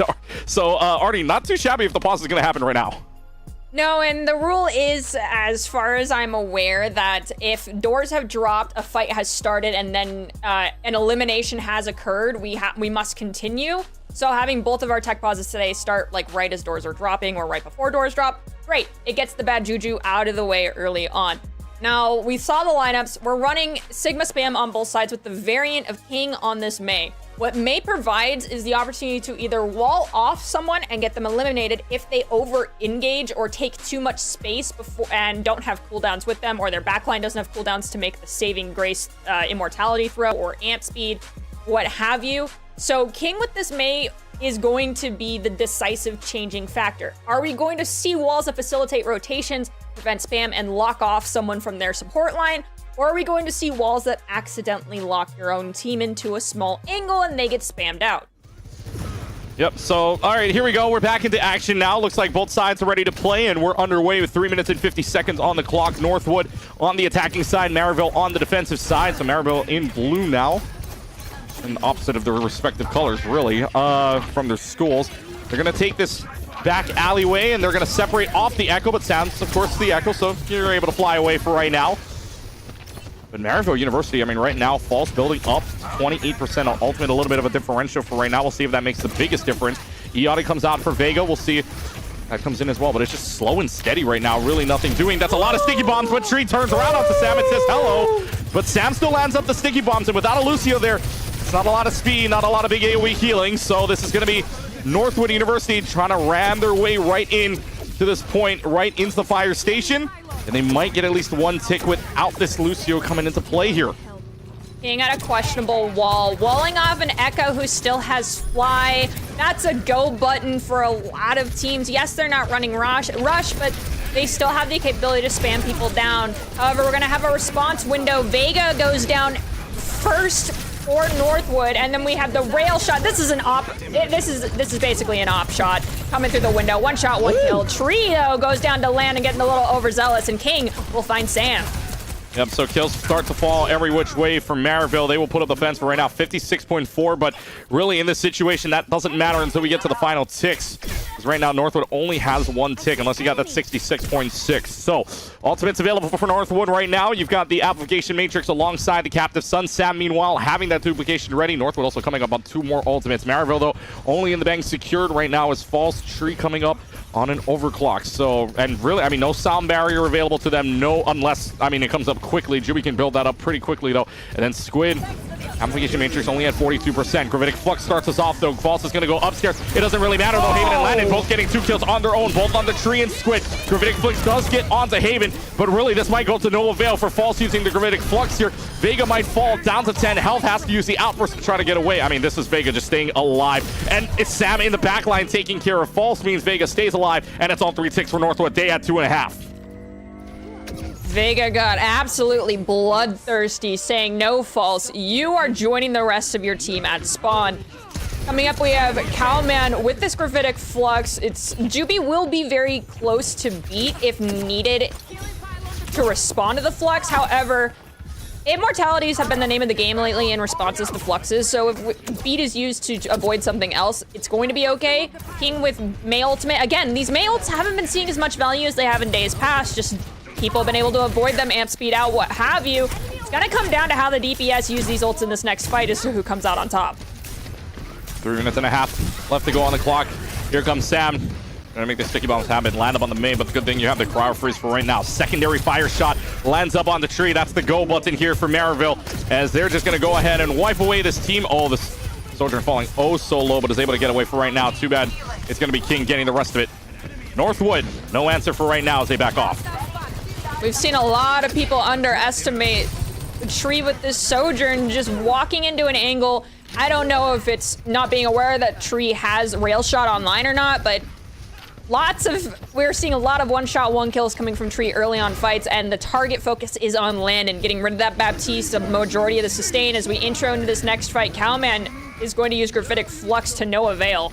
Yep, nothing there for Cowman, but still 2 ultimates online currently. Maryville's got 4 check marks, coming up on 5. We'll see what Maryville decides to use here, especially just on the defensive end, just taking up that higher ground. App Matrix is going to start them off. So Northwood decides, okay, let's cut away. That's one ult we know that's going to be used. So let's cut away for right now, and we got a chance at this. However, Maryville wants to say, let's go. All systems go here. And now they've got the Blizzard out. The Maze just stuck inside of the middle of it with the crowd freeze. And now Sam duplicated out. Can't get out. Will have a lot of trouble getting out for it. Now the overclock just spamming away the shots. Yachty dodging this, but Tree gets the headshot and finds everything. And Northwood stopped again. Tree goes for the duel against Haven, does not find Haven, but Cowman goes down, Landon's down, Haven goes down to King, and that's a reset. We can take a quick replay look here at what just went down. We saw the beat to just egress onto these 2. Echo copy. Nothing came forward except for just elongating the amount of suffering that Sam had to go through, and then Iari quickly fell thereafter. So 90 seconds remaining on the clock. They had a time bank of about 4 minutes. It's down to 90. Only 90 seconds coming to them if they were to complete this part of the map, but still really no entryway so far. Sam's just going to go ahead and fly upstairs to no avail for right now. Now you're going to have the overclock coming out from Haven. This has got to be big here. Gravitic Flux is going to come upstairs. That's going to be 2 caught inside of the Gravitic Flux. Actually 3. Immortality Field having to be dropped. Baptiste also caught inside of it, but to nothing doing for right now. Everybody's sealed up. We play again. It's a refresh and a new fight with no ultimates online. Closest to an ultimate right now is Squid on the application matrix. They are drawing this fight out. It could very well be final fight territory coming up, but Haven starts it off on the right foot, getting rid of the mace. So no more May walls to worry about, but the wall you do have to worry about is a window instead. It's going to be the app matrix there, and it's going to be the Gravitic Flux coming up. That's 2 people inside of it, and with no immortality field, False and Squid both going to fall to it, and Northwood University opens up the door here to get to the point. Will they do it is the question with 30 seconds remaining, and they get rid of Tree, which means all systems think that they're going to add another 90 to the bank, giving them 2 minutes to finish the map. The early pick onto Tree kind of shut down the side of Maryville's ability to engage. You need that extra pressure provided by DPS to keep your tank alive, otherwise your tank starts to explode. Yes, your supports can be alive, but someone who's as deadly as Tree being gone most likely results in a reset. Now we've got Captive Sun, Copy, online both for Northwood. Maryville has this Blizzard as well as Beat. Tree very close to the Overclock as well. We've seen Juby use this Beat to be more aggressive with his team. Are we going to see Beat used to do that again, or is it going to be used to counter Vega's Captive Sun, or Squid just going to use Immortality for that? I really want to see how they work out this next fight as we see Tree with a rail shot, comes around the corner, doesn't find anything, but Sam comes in with a copy on May. Are we going to see a dueling Blizzard between King and Sam? This has got to come up quickly, though. Only 5 seconds left to go to get that ultimate. Really not hitting any icicle shots for right now. It's got to come up now, but nope, nothing to it for Sam. The duplication goes for nothing. And now the application matrix to try to get rid of the Echo, but Sam's able to escape. Haven, though, might not be so lucky, but is able to find out for right now. He's got to escape for just a couple of moments. Vega no longer has the healing pylon. We'll get upstairs to the second floor along with Sam. So Blizzard available for King. False also has a Gravitic Flux. Northwood's only thing online will be the Captive Sun coming up on an application matrix as well. No ultimate's being used yet. Vega will use the Captive Sun. Good thing you've got the Sound Barrier from Juby to counter that. Now Tree using the Overclock, and this is going to find 2. Could find a little bit more if they really wanted to. Tree's going to flick the rest to find a 3rd, and the Overclock comes up big for them. It's just a soldier and waving hello, goodbye. Baptiste gone. Northwood stopped. And they're staggering out Baptiste. Oh boy, yet again. There it goes. Vega forced to swap. We can take a quick look here. Tree, 13 eliminations, which is most in the lobby. Squid has 12, which is the second most as well. But that stagger on Landon for Northwood is tragic, forcing Vega onto the Lucio just to get a touch onto point. Yep. It's gonna be Vega to get eliminated by False. Cowman coming in with the Gravitic Flux, but the question is, will anybody build touch? Cowman can't make it in time. Yeah, they used the Gravitic Flux to touch. Nothing doing there. Tree finds 2 in the background meanwhile. So Tree popping off one of the eliminations doesn't count though. But you looked at that stat just now. Tree 14 now eliminations along with 10 final blows. And right now, as it stands, Ultimate's being used. We talk about the support line for Maryville doing work. Squid 4 ad matrices used so far, as you see one of them right here working out for Tree and working out for the rest of the team. As the Tree just shooting right through it. Northwood had their opportunities, but yet again stopped short right at 2 points. Our last match had 2 points. They got stopped short, landing up in a victory for Fisher Wisp in that second map. Maryville's got a similar opportunity here on Midtown. Also, I talked about it early, and that was Juby with the Beat in respect to Vega with the Captive Sun. I think initially, when we're outside in streets phase, it was okay to be aggressive with this Beat and claim space, force people into bad situations. But I think in this enclosed area, leading up to the final checkpoint, hanging onto that Beat just for Vega's ultimate to say, no, good luck, have fun, I'm taking away this ult ability, and hits Q, was probably the best thing you can do. Playing the sit and wait game kind of sucks with ultimates, but sometimes you have to play the game of chicken and be like, if you use your ult, if I ult in response, you just wasted it. However, if I ult too soon, I waste it. Yep, well, let's see if Maryville can figure out their way out. Tree's going to pick the Widow to start, but then immediately switches on over to the Soldier, so maybe just looking to see if they can get that initial pick. Nothing doing there, so back to the Soldier. May we go. Back to the Sigmas we go, and Sam sticking on the Echo. 3 minutes and 45 seconds on the clock. They're going to try to run right underneath, and again, same strategy. Go in the back alleys. Let's see if we can pick them off there. Everybody knows where they're going, so it's going to be a fight just in this little choke point right here. More cover, I guess, in this case with that back alley area. Immortality field already having to be used by Squid. You can see the difference in ult percentages right now. Cowman building up to a 56%, and False is only at 15, so Northwood really playing on the right foot here, although Sam going down, not so very good for you. Sam's down. It's going to Yep, Sam's gonna go down. It's gonna force the fight for right now. 3 minutes and 10 seconds left to go. And this is just, kind of a runaway situation. Oh. Haven's found a pick onto Squid for right now. Good crowd freeze from King for right now, but King's just gotta run away. There's just everybody looking at him. Vega getting the kill, and it's gonna be the pushback from Northwood. Cowman was really struggling in the early phases of this map. Cowman currently only stands at 4 eliminations in comparison to False's 12. However, it seems Cowman has come online, is finally alive, doubling the ultimate charge of False. This just goes to the power of when you stagnate too long, teams will rotate. The whole point is, rotate, take cover, get cooldowns back. But we mentioned that back alley. If you don't stay in the alley, they went in the building. There's 2 areas that Sigma can just pummel damage in without even having to gain space onto you, and that is what Cowman capitalized on. Now almost completely locked in to be the third ult online. Of course, both Baptistes have ults online. Landon has window, as does Squid, but Juby has beat to counter Cowman's ult. That is the deal breaker for this ult, finding as much value as possible. Gravitic Flux available here, and they're gonna use that right away. Cowman's gonna bring it up. Bring it down. No immortality field used, and well, Vega Cowman just gonna go down, or Vega Cowman gonna get kills at this point. So getting rid of the Bastion means it's another hold. Half the time bank gone, not a tick. Brought up for Maryville. So Northwood putting up a big fence right now. False is also coming up on Gravitic Flux, and that means Landon has to hang on to window, but this is where things get scary. Well, Landon has to hang on to lamp. Okay, so you lamp your teammates that are getting pulled into Gravitic Flux. Then what do you do to prevent them from amping speed onto you with Juby? Well, then Sam has to use Blizzard in response at the same time as we have Sam instigating with that Blizzard after losing Vega. Yep, Blizzard used to start, nothing's gonna catch it, so now it's gonna be the Gravitic Flux. An Immortality Field used being very early on, and False is just gonna slam down for 2 kills. Immortality Field used early there by Landon, and that's gonna be a team wipe here, so Maryville, I don't think can touch unless you got Juby there, but Juby's gone as well. So that's all 3 ticks. That's gonna be 2.5 for Maryville, who finds an answer. Here you can take a quick look at this replay. May just used ult and Immortality thrown too far forward. In the air, Tree found one. Everyone else fell, barely hanging on to life, gets eliminated. See how the rubber meets the road here for the side of Maryville? Are they going to go forward, claim the high ground, or play the game of tug of war a bit more? Because it seems as though Northwood is hesitant to gain some space. They're sticking with this high ground. Very standard of a lot of spam compositions, but they've got one flat angle. There isn't a whole lot of exchange of fire happening from different positions. It's all just front and center.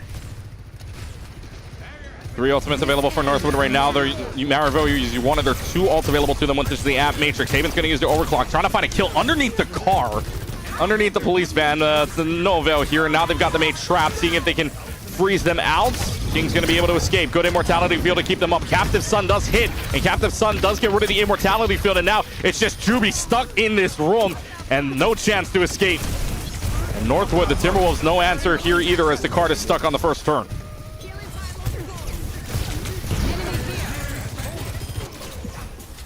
Good kills right now from Maryville at the moment here.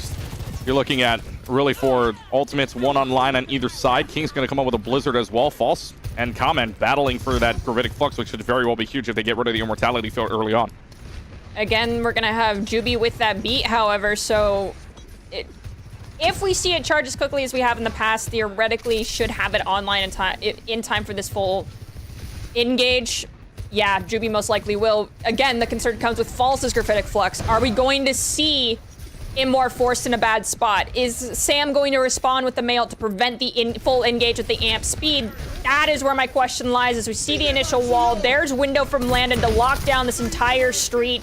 No pushing forward just yet from Maryville, but that gives Juby time to charge that ult. It is now online. Beat's ready to go. Cowman is going to have a tough time finding a whole lot of value with this Gravitic Flux. Ultimates available for Maryville. 4 check marks up. We'll see what they decide to use here. Maryville's only got 1:20, what they want to do. And Sam comes right behind them, uses the Blizzard, and it's going to catch at least 1. And that's huge for them. That's actually a lot of people that falls inside of that Blizzard. King is also going to trade out the Blizzard as well. But is that going to be enough for them to push up? Because you've lost 3 people already. False is just going to turn around here. Vega's got rid of King, and now it's just False on their own, just trying to run away looking for a health pack. So that Blizzard goes for nothing. Ooh. Oof. Oh, man. Northwood has held strong here at this first corner. And they continue to do so. Yep. Holding strong for right now. They've got the ultimates available for Maryville right now with the Sound Barrier plus Tree getting the overclock available to them. Squid coming up on an app matrix as well. Northwood having 2 check marks on their own. Haven could be trading off for the overclock for right now. So 24 seconds. Final fight territory either way. Looking at 2 more fights at the way the card is. Even if Maryville were to win this, Sound Barrier is going to be used. Every ultimate being thrown out right now for Maryville. That's all 3 ultimates. Overclock, Sound Barrier, app matrix to be used. It does find success. Northwood's able to hold on to both of their overclock and the Gravitic Flux coming up for one last fight here if they get rid of Cowman, which they do for right now. But good discipline from Northwood to hold on to the ultimates because Maryville's coming up with nothing. In the back of my mind, as we saw that happening when Juby dropped a B, I was like, Cowman just has a free go button for hitting Graphitic Flux. And there's really nothing that can be done in response unless King gets this from 87% to 90 in a matter of seconds. We do see Amplification Matrix used, but Tree goes down first for Maryville. Haven coming in, dropping multiple shots, finds the Immortality. There's Graphitic Flux, there's Blizzard. False is gone. Cowman picking up 1. Squid finds Haven, and we just have a tank freezing on point. Cowman's eliminated by King. Yeah, but the fight is still continuing on. King has found 4. King finds 4 and keeps Maryville alive, Blizzard and all, but still a big play from King. Maryville keeps going. They've got 90 seconds to try to beat 2 points. But my, oh my, King might have just saved that game for them. Might have just saved us from going 1-1. Oh my goodness. It came to fruition. They didn't have beat. They're like, King, you have to have this Blizz online. King says, I got you, fam. Cowman lifts his backline. King yeets that Blizzard onto point, and Cowman is frozen in his tracks. Now they're going to be rounding this second corner. We're coming up on another window for Squid. False, close with that Graphitic Flux. We could see that comboed or staggered just to force out those sustained cooldowns from the side of Northwood. 45 seconds remaining on the clock. We'll see what ultimates are going to be used. Squid's going to use the Application Matrix to start as walled off for just a couple of moments. Gravitic Flux is only going to find the Sigma for right now. Captive Sun, Vega's going to try this in the back line. Vega's found nothing so far because an Immortality Field staving off their progress. It's going to be Tree versus Vega. Who's going to win this one? Good healing up from the rest of the team. Immortality Field gone, and there's the healing pylon gone as well. Vega's got to stay put for just a couple of moments. Gravitic Flux not there either, but I'm sorry, the Blizzard also comes out from Stan. Application Matrix, though, from Landon will also help you out. 1-for-1 trade, 2-for-2 trade. This is a crazy fight happening. 13 seconds remaining. The golden box, 2 meters away. Who's got the will to win this one out? Vega's got rid of Squid. 5 seconds left to go. The Lucio's the only one that can touch the point. Juby's gonna have to get it here. Does not touch. Nobody else can get there. And it's gonna be Northwood winning this game. And folks, the best of 5 has just gone to the best of 3. Take a quick look at the play of the game. It's going to be false on Sigma. And it is this Gravitic Flux that occurred early on after the Immortality was thrown in the wrong spot. 1 support was gone. You only had your Baptiste to keep you alive. Now allowed for the full point cap. Let's take a look at the highlights here for this crazy game that went final score 3-2, but in the favor of the defense this time. And we are going to see at least 4 maps, folks, so hang on and keep watching this one because this is going to be a great matchup here. You can see the big Gravitic Flux that came up from False earlier on, which was huge for them because they got rid of that Immortality Field. And Northwood, after that, just kind of finding their rhythm on the defensive side. Really, Maryville did have their chances to push this along, including what we just saw. But with Northwood, I mean, that scrap fight, you love to see that scrap fight if you're Northwood because you know you've got the spawn room advantage, and getting rid of that Lucio was huge. You win out the fight, you win out the map, and Northwood winning this is huge because we got an even game at 1-1, Artie.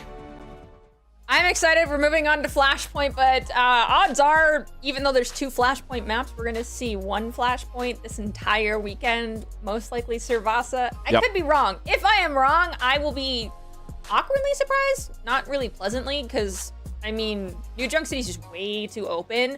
So considering what we've seen from both these teams, most likely we're going to Servasa. Well, we'll see. We're going to take a short break. When we come back, we will see what our Flashpoint map is. On the other side, the score 1-1 between Northwood and Maryville. You're watching the Overwatch Collegiate Homecoming. We'll be right back.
Welcome back, everybody, inside of the booth here for Overwatch Collegiate Homecoming. Clutch Key alongside Nerdy Bird with you. Next map up is going to be Suravasa, which we'll get to in just a couple of moments. Want to give you the updates on real quickly. Suravasa is going to be your next map up. But before we get to that, want to give you guys some updates just in case you are wondering. All over the other brackets, other winner semifinals right now. Fisher Wisp leading 1-0 over the Brian Stratton Bobcats. The other games in the bottom bracket, fighting for the tournament lives. Rutgers right now leading UCI 2-0. That game going on right now. Fishermen and Boise State. Broncos lead 1-0 over there over the Fishermen right now. So games in progress at the moment. But meanwhile, again, we're in the middle of Suravasa. We're going to go to Flashpoint, which is our third map. Third map now has to be the new game mode, I should say, the newest game mode to be added. And Suravasa, five control points to worry about. But really, last time we saw this, we only got to see the Market Garden and Ruins from that last match that we saw from Fisher Wisp and Rutgers, in which Fisher Wisp would clean all of that up. But I don't know. I think I have a feeling we could be seeing all 5 here, considering the way this is going so far. Okay, so we had control, which 1-2. Favoring Maryville very heavily. However, we go to Midtown.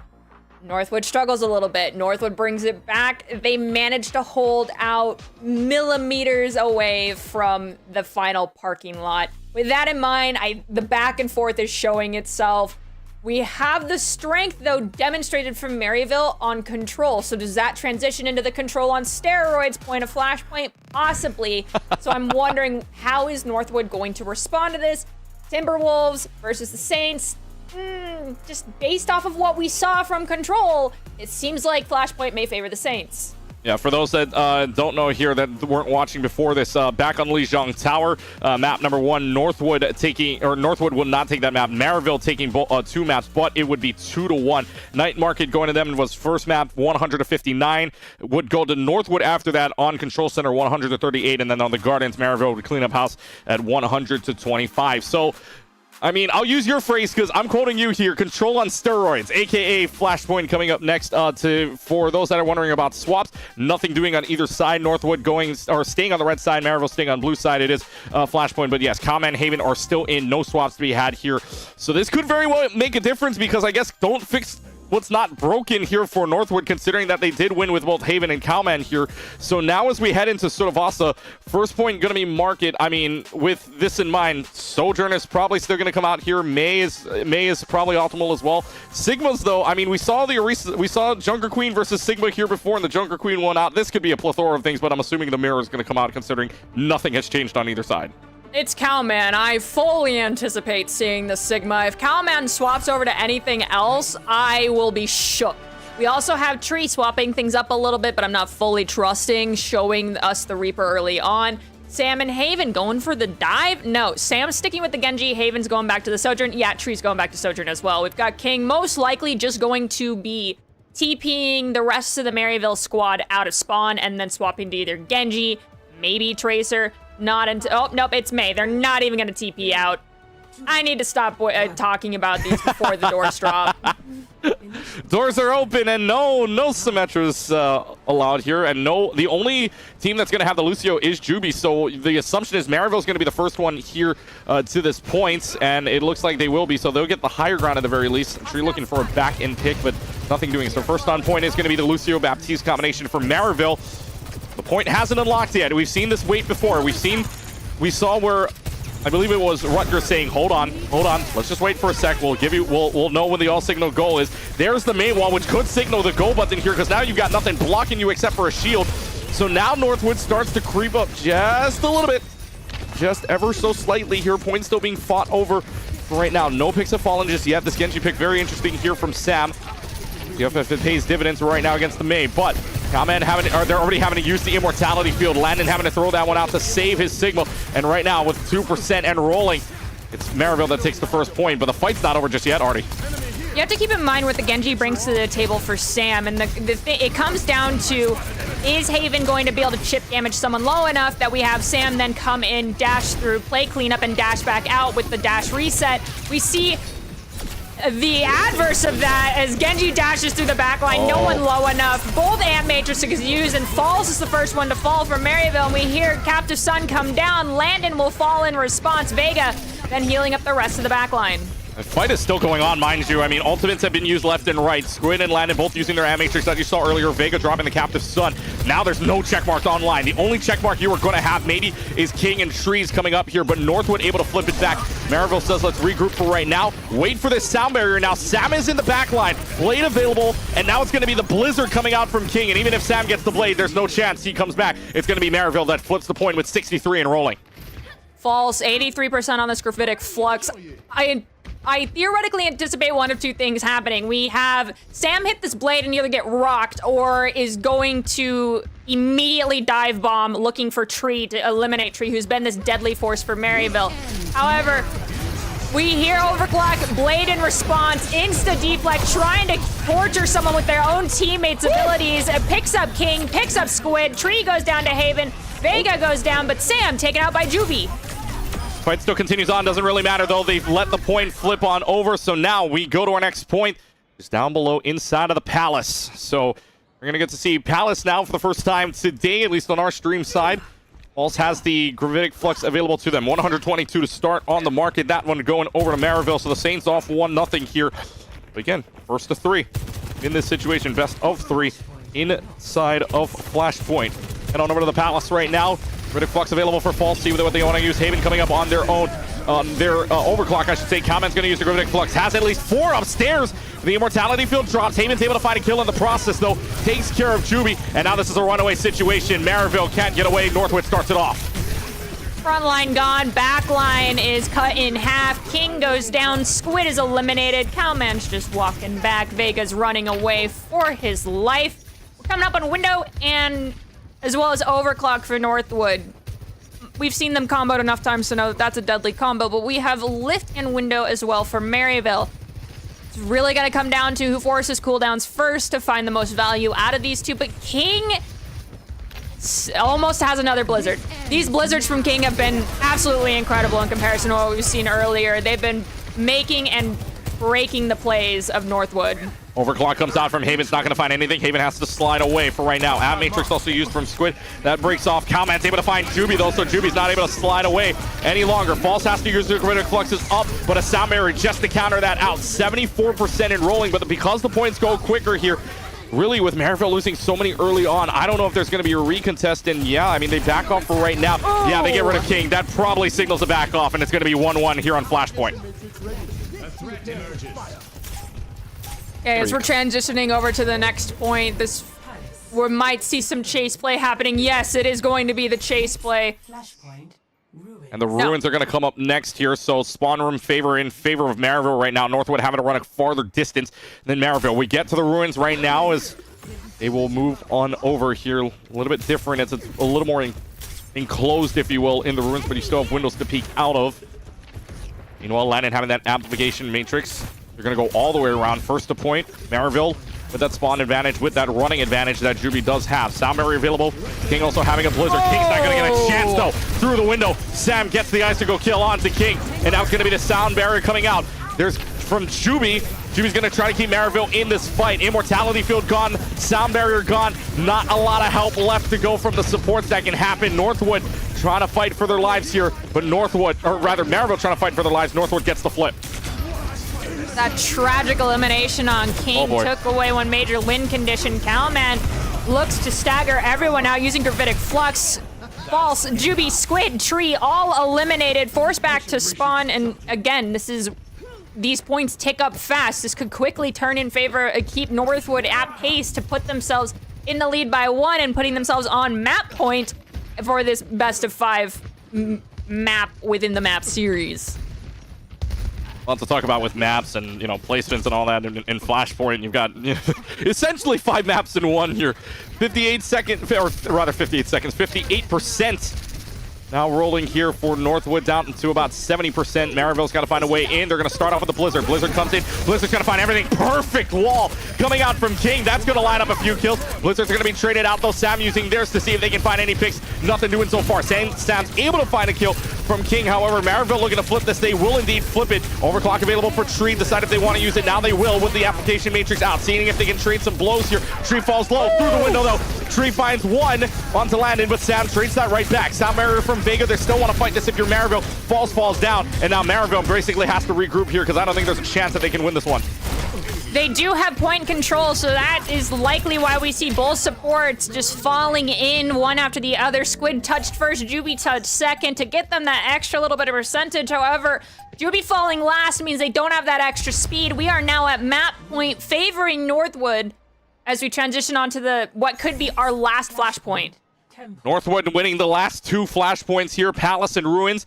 We now go on to the Temple. Temple could possibly be the last one. If not, you're headed to the Gardens after that. But Palace, Ruins, both in favor of Northwood. First point market went all to Maraville. This time, it's going to be Northwood first on the points. And Northwood looking at map point here. Pulse does have the Gravitic Flux available to them. Squid falling oh so low very early on. Haven's also got the Overclock available to them. Now just pushing right on in. Here we go. Scrap fight down the middle. Maywall blocks up everything. Gravitic Flux is up. Immortality Field probably having to be used right now, which they do. And that's Immortality Field gone. Haven now trying to use that Overclock to do something. Juby does use the Sound Barrier in return. Maraville's got the first flip on this point. And really, Ultimate's being thrown left and right. Application Matrix still available for Maraville. But if somebody falls here, Northwood's in a little bit of trouble. And Sam does fall. No Immortality Field to help. Application Matrix just to help out for Maraville as well. Vega knocks King out with the Sound Wave.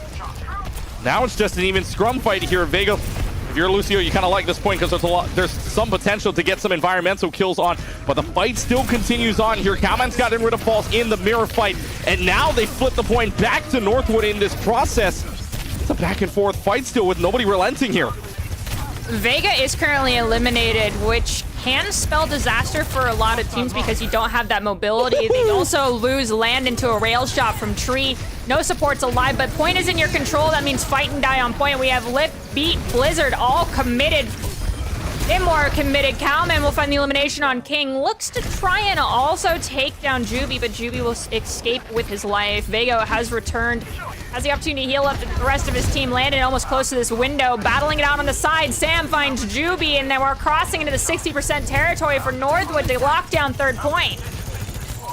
64% enrolling. Final fight territory coming up here for Maraville. They need something huge here.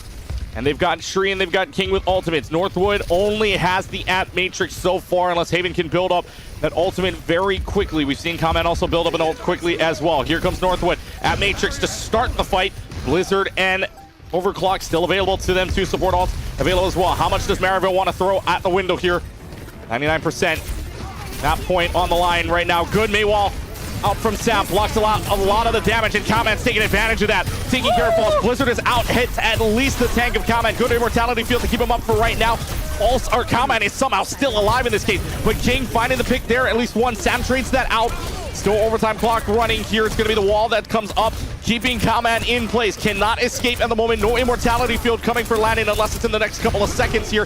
It's going to be Comment still finding a pick onto Squid in the process there, but it looks like it's going to be a flip here for Maraville, and the Saints are going to stay alive. And Juby even got the stagger onto Landon.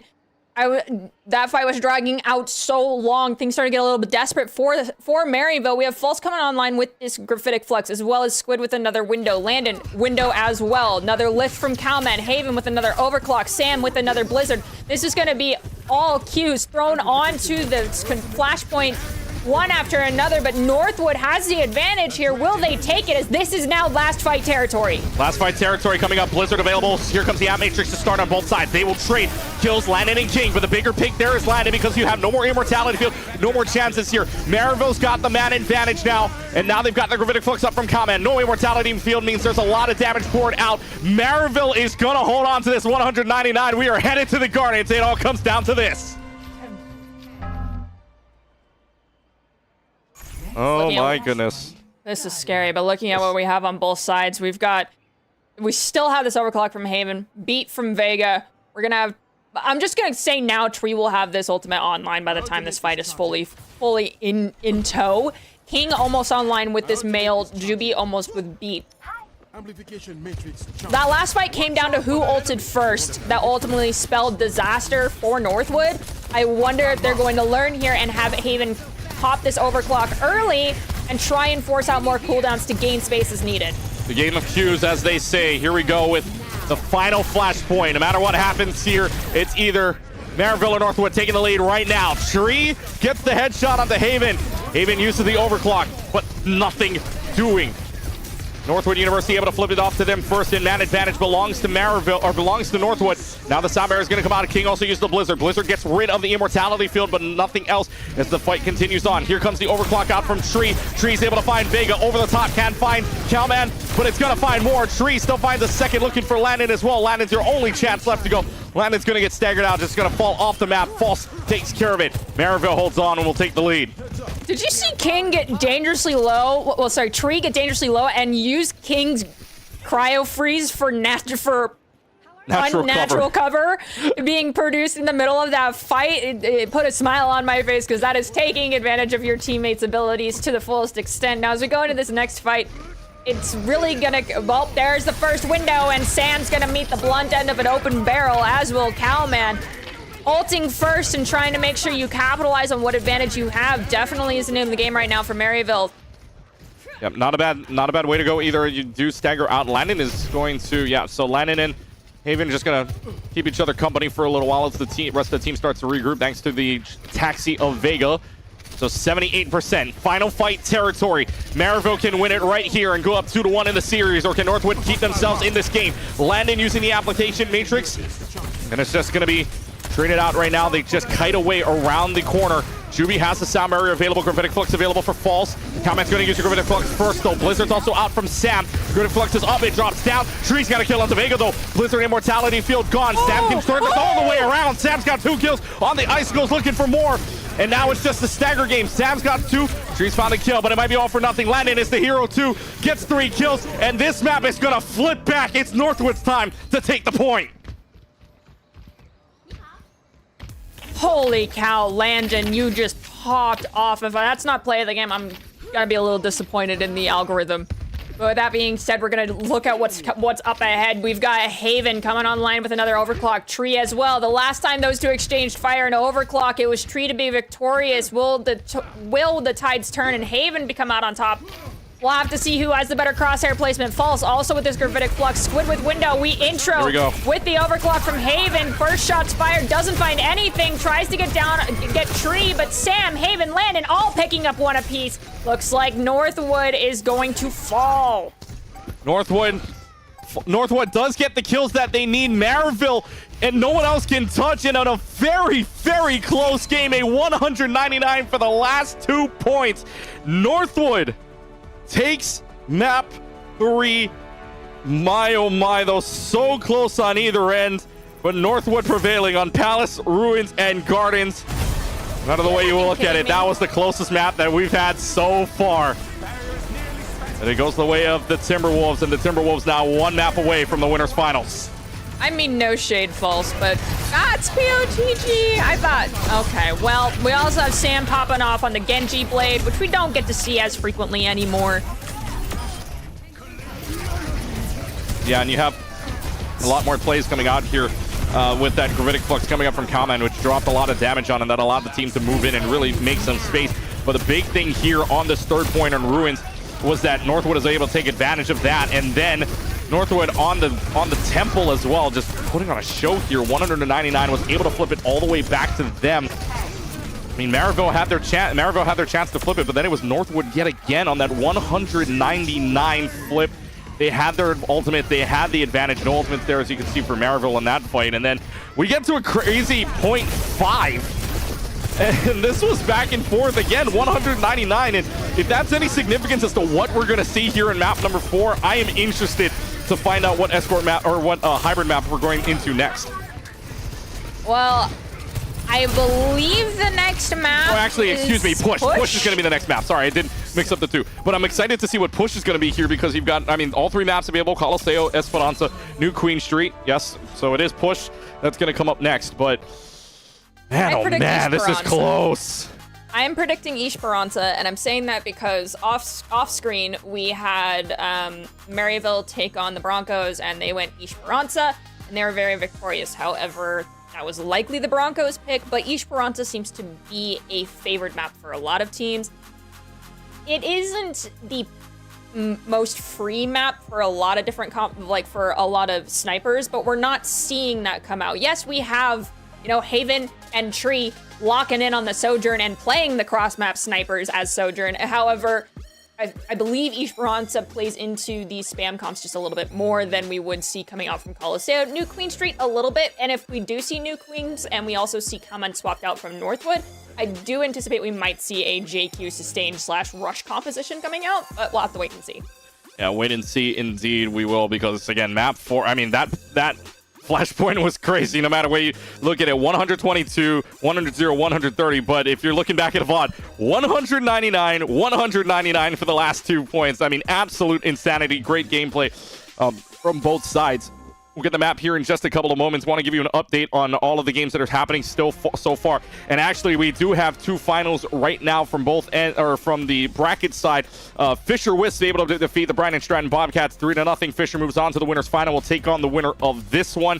In the other games, UCI stays alive. Rutgers lead that series 2-1 still. And the other game to end right now would be the last game available, Boise State and Fisherman. Boise State getting the sweep there, 3-0. So Boise State moves on inside the lower bracket. Already breathes a sigh of relief knowing the affiliation with Boise State.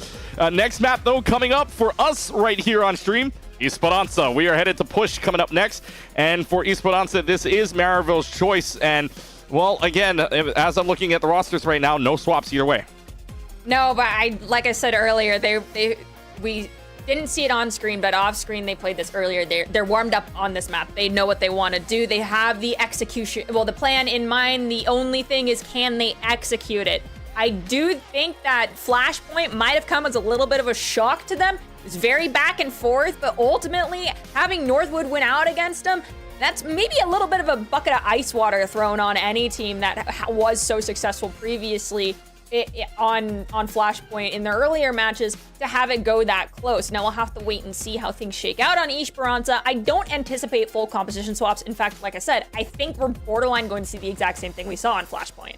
Yeah, and probably the exact same thing. I mean, that was close in itself. I don't think you want to swap with that's close. It just came down to the minimalistic opportunities given to either end. Meanwhile, while we're waiting here, don't forget, folks, we do have one more game coming up after this, which we'll get to in a little while. We won't determine that until all the games have been played out anyways, but we will get to those later on. Rich Rad Kenobi for you with you for the third game. And then don't forget, tomorrow, same time we started here earlier today, will be the same time we start tomorrow as well. More stream, more games to come up, especially the grand finals, which you do not want to miss, of the Overwatch Collegiate Homecoming 2023 tournament. And we'll see which team can land up the top of 374 teams. Man, that would be amazing to see the grand finals, as again, Rich Red Kenobi will lead you through that grand finals. Meanwhile, again, we're going into Esperanza in just a couple of moments, and we're really not expecting any changes, considering that the subs have not changed on either side. So as we get into this map right now, I mean, big thing, and one of the bigger stats I guess I could say for myself is knowing that I'm a numbers person. 79% of the time, first win, if you are able to push it up 20 meters at least, you win the game. But again, with the way this is going, I don't think that stat even matters. No,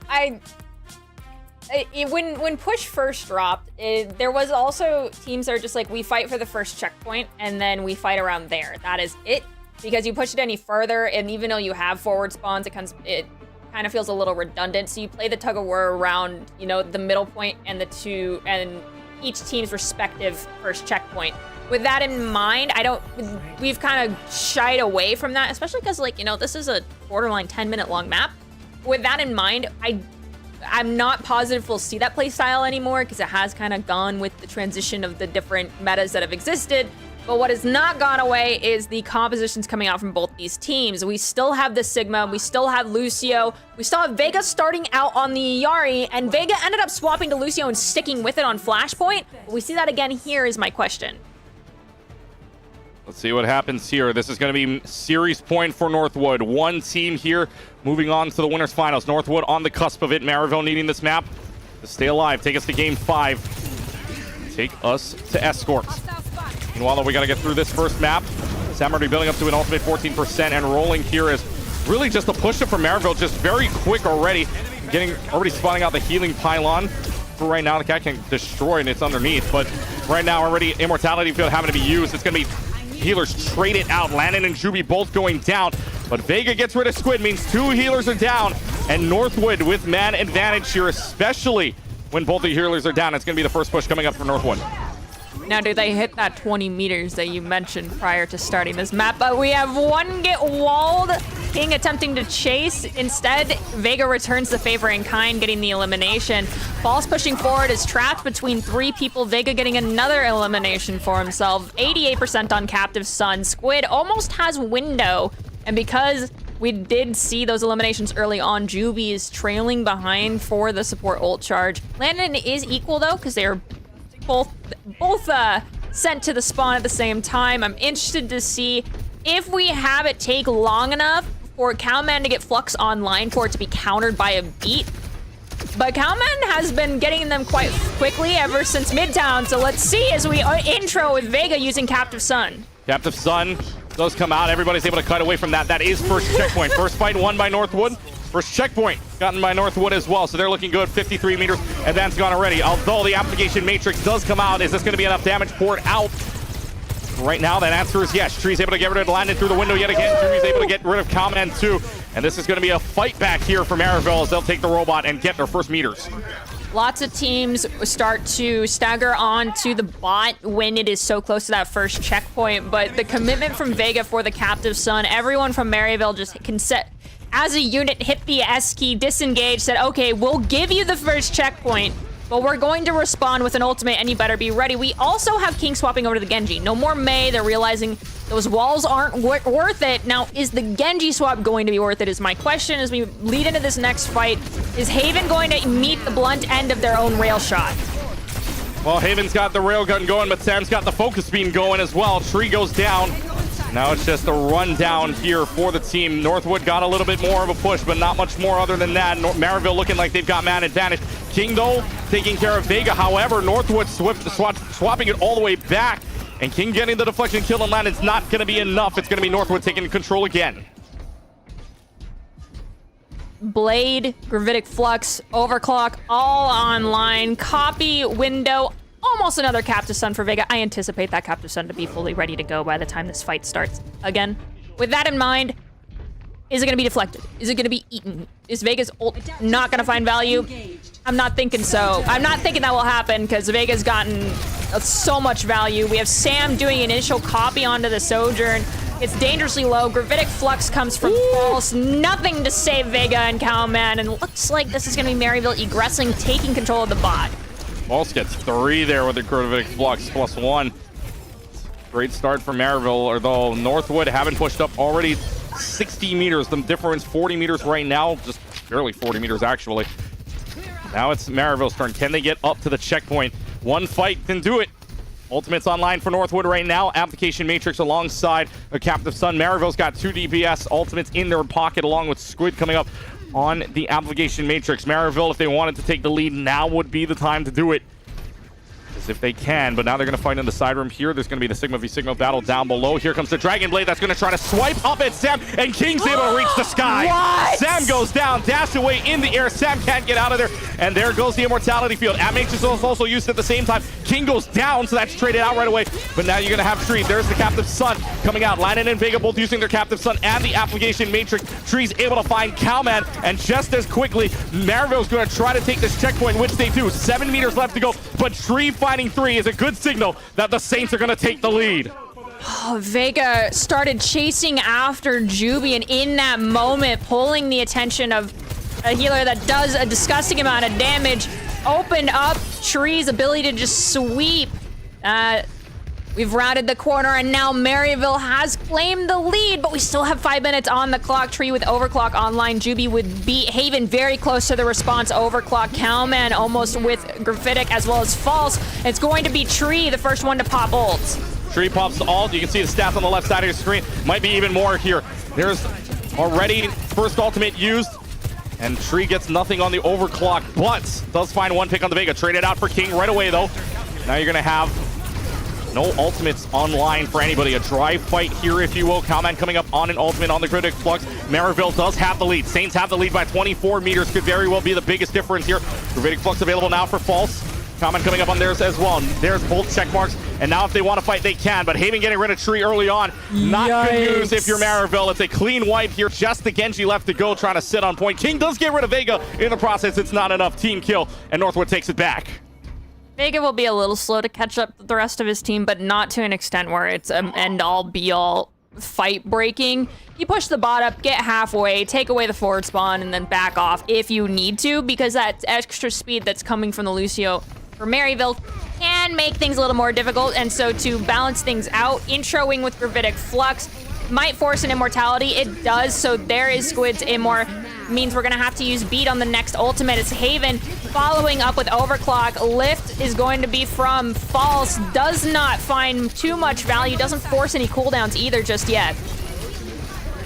So here we go. 3.5 minutes left to go on the clock. Sam finding Squid's a big pick there. And that allows Landon to go ahead and use that amplification matrix just to get some damage from above. But now getting dove on by both a Genji and a Lucio. And everybody just looking at Landon. But Sam's in your backline, also getting two on both Tree and King. Both of the DPS is down.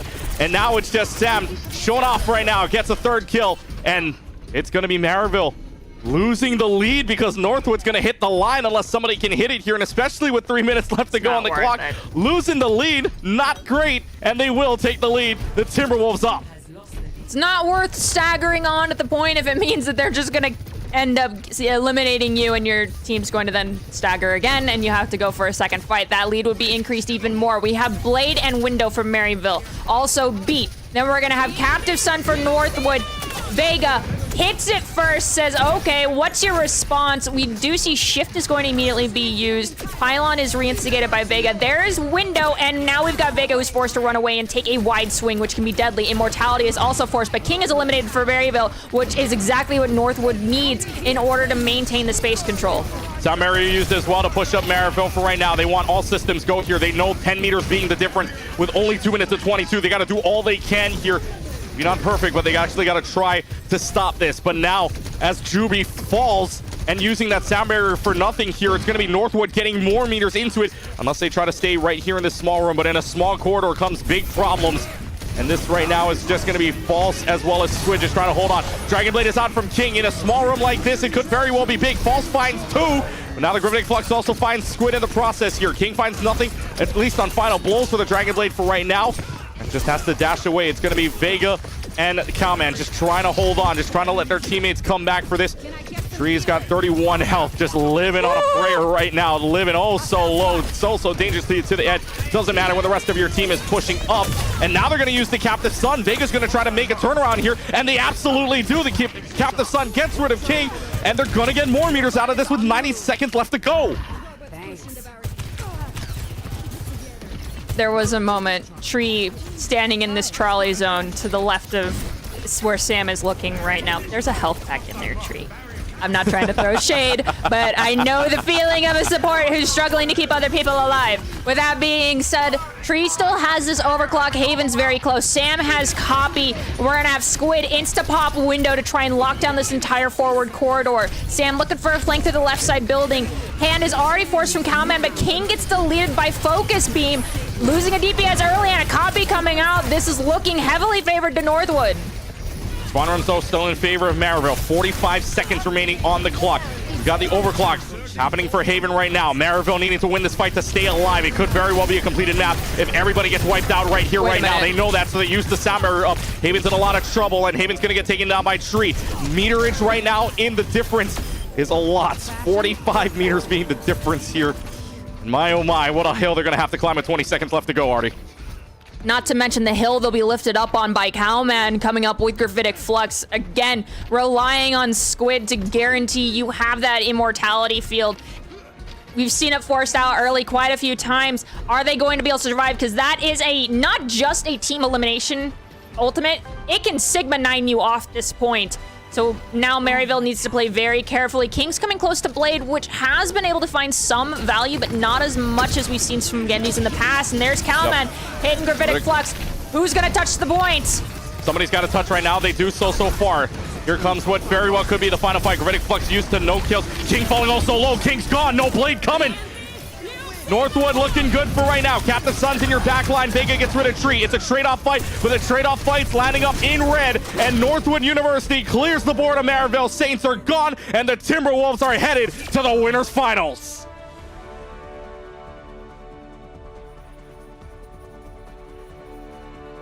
(3-1) your final score there.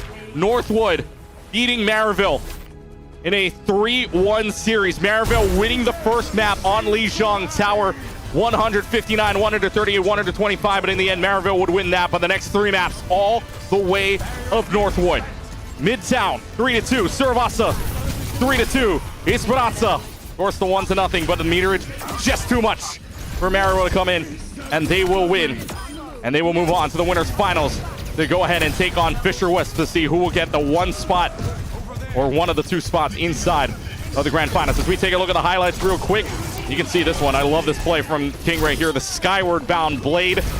But in the end, Maryville pushing up to 85 meters was not enough. 128 meters, or 128 meters, excuse me, 129 meters for Northwood. Just way, way, way too much to overcome, especially with the plays coming towards the end. And again, Northwood moves on. Maryville drops down inside of the lower bracket, but not done yet, folks. Again, it is a double elimination bracket, so Northwood will face the winner of Rutgers Scarlet as well as UCI. We will see who they play next. Northwood's still alive, though, even if it's a 1 loss right now. Double elimination to play out this one. So again, for right now, Northwood coming up big. They'll move on to play Fisher West. That game will come up tomorrow. Don't forget, a lot more matches coming tomorrow, starting at 2 o'clock p.m. Eastern Standard Time. Those matches inside of the winners finals as well as the losers semifinals. Those matches going to happen, and we will feature some of those games right here on stream.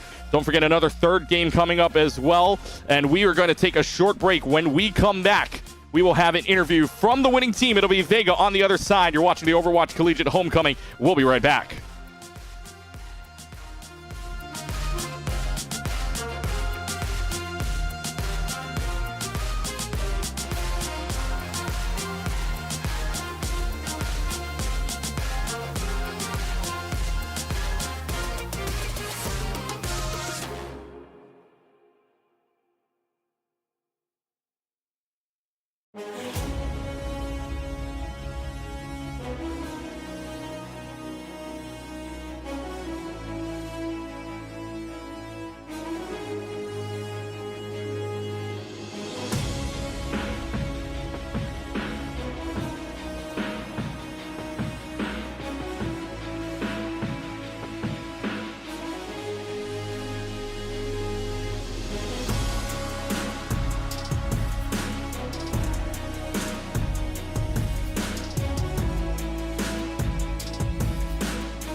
Welcome back, everybody, here for the Overwatch Collegiate Homecoming 2023 side. Clutchkey here with you. Nerdy Bird having a little bit of technical difficulties, but that doesn't stop us from bringing in one of the players from the winning team of Northwood. Joining me right now for the interview is Northwood, and so from Northwood is Vega. So, Vega, thank you very much for joining me. Appreciate it. We'll start off with some highlights right now from your team that won, but first and foremost, congratulations on the win. I mean, tight match for you guys. We said it behind the scenes while you were joining us. It was a really close match. I mean, what's the reaction like with your team right now? Yeah, I mean, we were really happy we won. We tried like really hard to win. It was a super close match. I think it's like a really good benchmark for like how good we are as a team going forward. And you know, the tournament's not over, so I expect we'll be playing Maryville again or any other team like Fisher again. Yeah, I mean, let's go through the maps here real quickly. Lijiang Tower, you guys would actually win Control Center 138. Otherwise, Night Market 159 was the first map to play. Garden 125. I mean, and then it was the turnaround after that. But before that, what was the comms like inside for your team right before we got to Midtown? I think on Lijiang we're like a little bit sleepy and also nervous. It's a bad combination, and we made some like bad mistakes, but.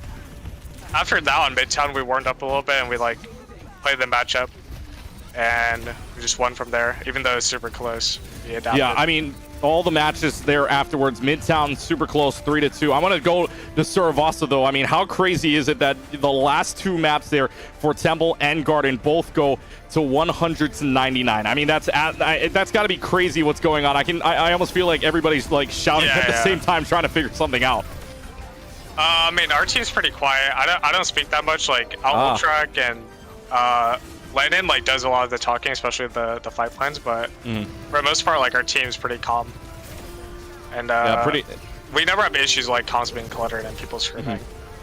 Oh, that's a good thing to have. Very good thing to have. You guys know what your comms are going to be, even in a stressful situation like we were watching, especially through 199 back on Suravasa. And then Esperanza took the lead, had a 45-meter lead. Very, very well done there for you guys. I mean, Maryville had the lead. I mean, what was your mindset going into that last push? I mean, there was still plenty of time left on the clock before you guys took that lead, but I mean, it had to be a little bit nerve-wracking to have that lead being taken away for you, which potentially could have led up to a map 5.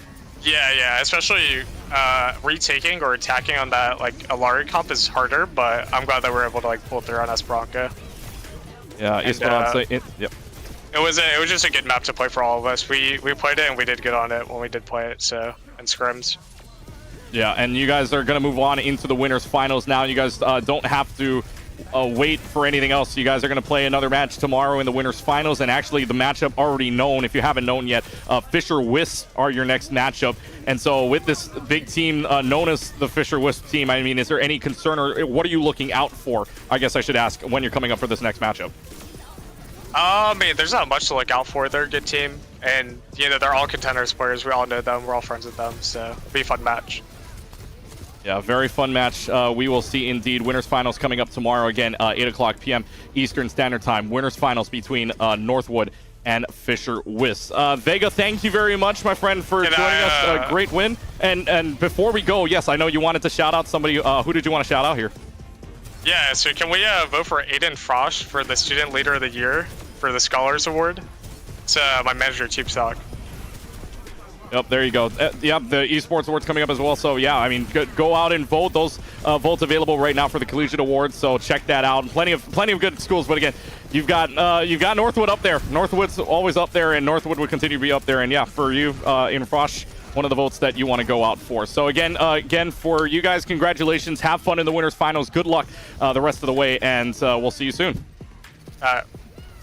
All right, that was Vega from Northwood joining us. And again, unfortunately, already having some technical difficulties, so it is just me right now joining you. But I will go away because coming up in just a little while, or rather coming up after our break is over, we will have Rich Rad and Kenobi take you the rest of the way for the last match that we have here. Meanwhile, bracket update for you right now. We will have Brian and Stratton going down to the lower bracket. Fisher Wisp did take them down. We just mentioned that 3-0. Northwood beats Maryville 3-1. On the lower bracket side, UC Irvine and Rutgers University still awaiting that final matchup, but Rutgers does lead that matchup 2-1. Fishermen and Boise State. The Broncos able to move on 3-0. So Boise State and the Bobcats are your matchup in in one of the lower bracket scenarios. You see Irvine, Fisherman, well done to get to the top 8, but unfortunately, they are eliminated. So that matchup will come later on. We'll see what matchup we do get next. It will be inside of the lower bracket coming up. We will take, and here's your schedule coming up. Actually, it will be that Bryan and Stratton College taking on Boise State. The Broncos and the Bobcats will be your next match coming up. Rich Rad and Kenobi will have that matchup for you, and we will take a break when we come back. Again, Bobcats, Broncos on the other side. You're watching the Overwatch Collegiate Homecoming. We'll be back.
Welcome back, my friends. We're here to continue on. We've already had some stellar games so far. We would even go as far to say maybe a grand finals looking match just moments ago with Northwood taking it out 3-1. But now, Kenobi, we get to round out the day with our third match, which I'm pretty stoked about. I think this one's going to be a pretty good one.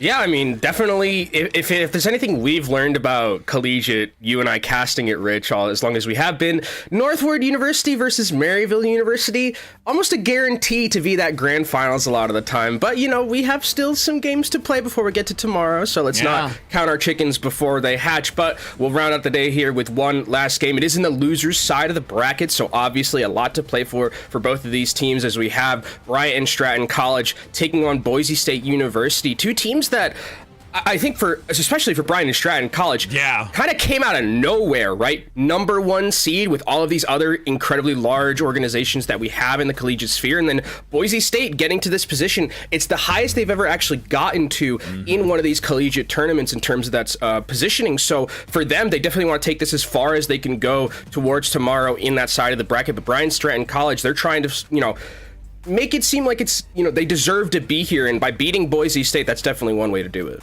Yeah, I mean, again, specifically, we didn't get to see on broadcast, but Boise State being able to take a map away from Maryville, a very big feat to do, since they are this team that we just saw perform at such a high level, and knowing that they have been in this realm of esports competition for such an extended period of time. You and I, knowing Doc personally from seeing in so many different competitions across the country, it's always a great opportunity to see them on broadcast. But as you mentioned too, Bryant and Stratton here really looking to reel it in and be able to make their moment, and in some sense a debut here on the broadcast towards the end of today.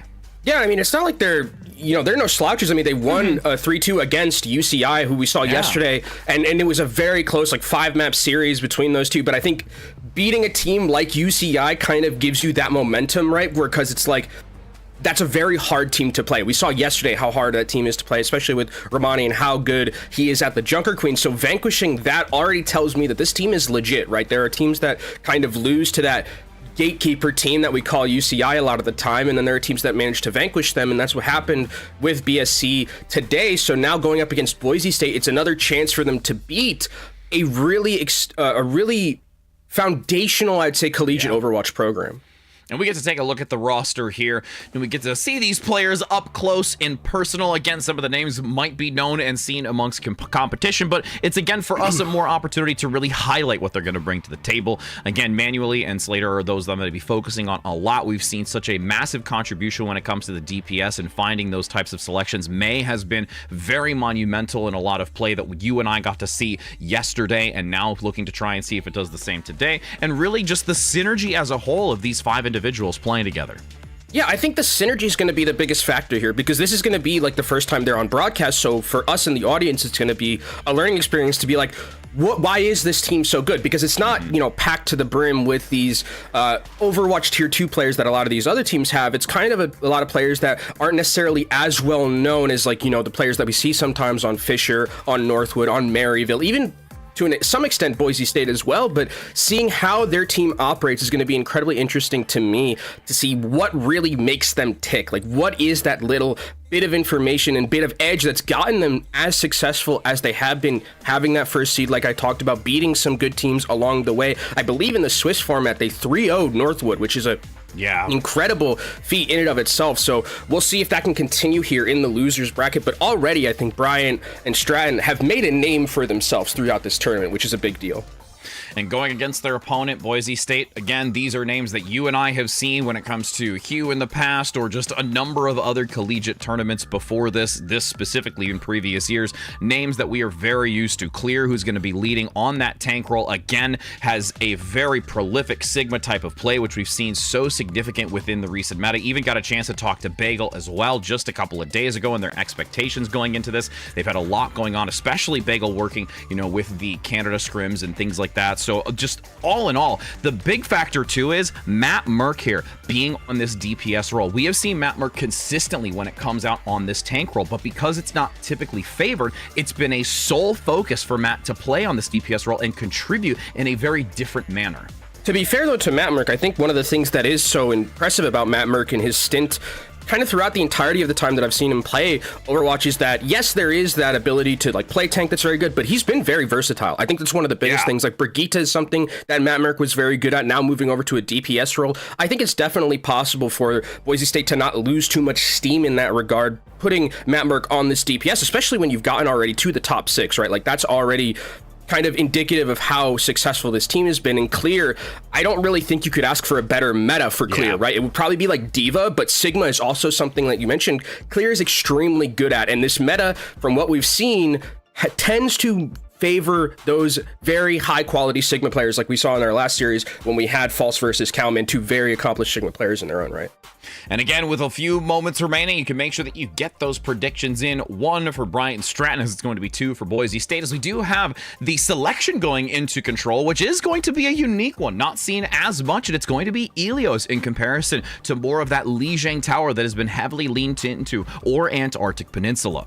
Yeah, this will be interesting because Ilios kind of tells me this is like a much more open map type, right? Where you have, you know, the ability to play those long range hit scan, not necessarily kind of those close quarter DPS that we've been seeing a lot of. You know, like Sojourn likes to play more of that like mid to close range. So does May as well. May, though, did get those changes where like Icicles do a lot of damage at long range, no fall off damage. That's something to keep an eye on. So if the May continues to be played, that's definitely something that we've seen a lot of teams in the past kind of get those May Icicles and then just instantly Sojourn body shot. That's a kill and you win fights that way. Pick potential is very high if we're going to be seeing those same kind of compositions we've seen previously. And we'll be heading into this map in just a moment to see what the introductory round looks like, as it will be Runes is what we're going to be entering on into for this first moment. And, you know, seeing and talking a little bit with Boise State, they are so really driven into the whole Ryan Bastion, Sim Lucio BAP type of composition. They've been one-tricking it for such an extensive period of time, and they've really leaned into that, knowing that that is where they really want to have their strengths. They've not opted to play something significantly different as we're going to be entering into this, so I'm curious to see if there is those subtle adjustments due to map dependency, as we're going to be seeing, I'm loving the hover already with Plato. An extremely good Bastion. I have been able to watch it too and working with some of the students how well this Bastion play is from Boise, and it's scary if you don't manage it correctly. Yeah, it'll be interesting to see, especially with what Brian and Stratton College, if they are going to be opting into this Orisa play. It's a lot easier with Sigma, I think, to kind of counter that Bastion, but with Orisa, you have to be very careful with your cooldown usage, right? Because if you don't have your Spear Spin or your Fortify, Bastion's going to melt through you, so that's something my eyes are going to be on. But with Slater on the Genji, that means the backline of Boise State University is going to be a little bit more vulnerable here, so that's kind of a matchup that I really am interested in. Where is Slater going to be playing and positioning already on the flank? And I think that's exactly what you have to do with a composition like this. Already, aggression from Clear, looking to hold near that pillar, isolating one away. Slater is getting low, but nice recovery from Proto on that Baptiste, making sure that they can top everyone back up for re-entry as Boise State gives ground for the moment, but Plato finds the headshots, finds the bodies, and is able to bring down the Sojourn. Looking to round this corner, can't quite actually find a lot of clean shots onto the Orisa, but no worries, the Baptiste is close enough that they can do the same.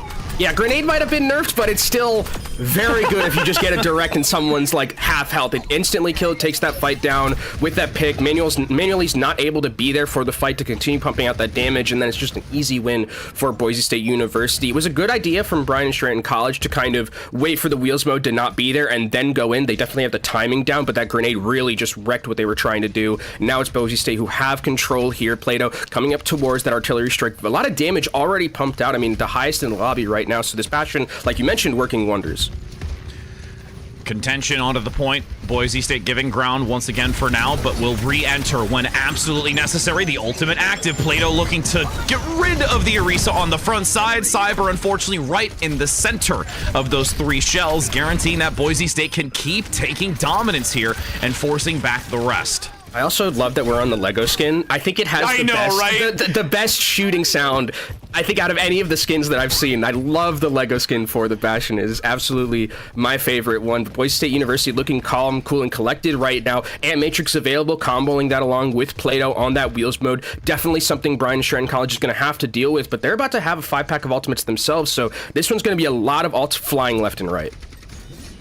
Javelin goes wide. Cryo Freeze actually already forced out here by Matt Merck, so they no longer have that defensively as the wall is active. Ant Matrix will give that influx of damage necessary in that narrow choke point to the right of the statue, but again, the grenade comes out of left field. Slater picked up and dropped before the blade is even activated, and Boise State, despite them giving up this point for the early portion of this engagement, they have played their cards perfectly and are now instantly able to capitalize back onto this and swap it instantly back. And the thing about that is, yes, Bryan Stratton College got 10% and were able to flip, but they used a couple of key ultimates to get into that fight. I mean, 3 of them off the back. They're going to have the Dragon Blade comboed along with Cyber and this Terra Surge, but is that going to be enough to even get them back onto the point? It's last fight territory for them, and they're walking into a blizzard. And we'll see, they need to lead potentially with that blade after a few initial abilities have been dropped. The Terra Surge into the blade, pulling them close. There's the slam, they're low. But unfortunately, the blade doesn't get any additional value. They've had to abandon ship. They jettison off of that point to survive. And that's going to be a 100 to 10% by Boise State. Very, very dominant performance. Yeah, and I mean, you talked about Plato and how good they are at the Bastion in particular. I mean, that definitely was the focal point. I think this Bastion really was something that BSC could not deal with a lot of the time. And with an Orisa, it is so difficult because beyond those 2 cooldowns that you have to negate some of that damage, you just have to rely on something like the geometry. But even then, the way that Boise State is playing, where you can speed around that very effectively, they've been doing that good. Rotating that Bastion around, it's so hard to deal with. And you can already see Cyber going over to that Sigma. I think this is a much better decision. It's a lot better at countering the Bastion because you have shield and you also have the Grasp, which are miles away one of the best cooldowns to deal with Bastion, who's just sitting there in wheels mode.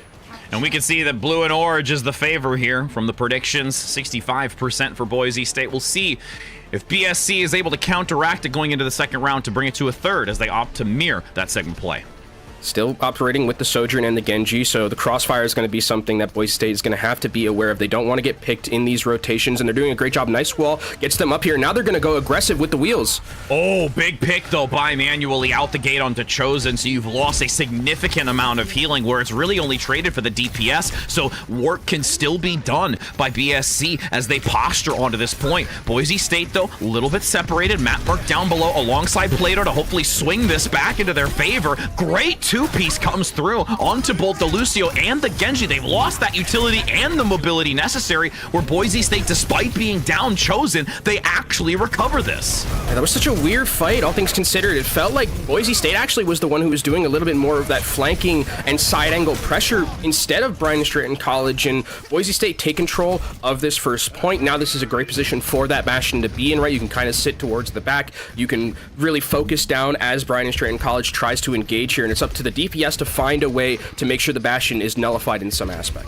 Manually getting a lot of pressure onto Matt Merck, forcing out that block instantly once they get to this point, so they no longer have that defensively. Again, it's been consistent to get rid of it, but unfortunately the follow-up hasn't still been there, and the walls denying a lot of the incoming damage has been very critical. But BSC now rounding the corner, looking for a collapse, synergizing together, managing to eliminate Plato. That's a big factor, as we've talked about. A Flux comes in. The Kinetic Grasp, with only 39 HP from Cyber, guarantees that they can stand strong, but everyone else around them falls in suit. Clear was really impactful that fight. I mean, you saw kind of Bryan Stratton College, they tried to aggress onto the backline of Boise State, but then Clear was just like, oh, your DPS are just by themselves. I'm going to take out Manually really quickly. I get Gravitic Flux, I come back to the fight, and by then we have an advantage. So really well played from that Sigma player. We talked about a little bit earlier, 60% and ticking upwards for Boise State University. It's feeling a little bit like last fight territory, but Bryan Stratton College have a lot of ultimates to work with. Ant Matrix mirrored by Boise State as well across that center field. Everyone making sure that they are not in any sight line to be overwhelmed by the damage as the overclock online looks for the shots, gets a decent piece onto Plato, but topped up as they are approaching the artillery. Blizzard is tossed in. Matt Merck now looking to isolate Cyber and bring them down. And look at the coverage here onto Clear. Everyone is putting in necessary resources to keep them topped up. The blade becomes active, but it's still lighting up red for the moment as Slater gets 2, though. Looking to cycle back onto this. They have a chance to keep it into the overtime, but now, as they sidestep onto this position, they can't quite yet take it back as there's still so many from Boise State. They also don't have their tanks, so that means the Bastion's going to be pumping out a lot of damage here from afar, and Jimical is down. That means there is no Lucio in this fight. The rotation's not going to be there with the set speed. Flux is active, rising Play-Doh, but they have no one else to keep them topped up. The Immortality field comes out too late by Chosen in the distance, so they are easily able to take this, gain some percentage, and now finally lock down the position. Even though that there is still some presence with this Pharah from Matt Merck. Last moment, it actually gets Proda. With that Baptiste again, gone, eliminated. There's not enough healing to sustain through this, especially when you have Play-Doh back into the mix here. But they're drawing back a lot of Boise State and still continuing to keep them away from this. I mean, Matt Merck was able to get, trade himself for that Baptiste, and that means Proto's not here. All of the healing is lost, and somehow, some way, the stalling last-second Pharah ends up working out. And like I talked about with Matt Merck, I mean, the versatility that Matt Merck has really comes to show a lot of the time there. A great decision just going on to the Pharah, knowing that there's not technically a lot of hit scan on the other side to deal with them.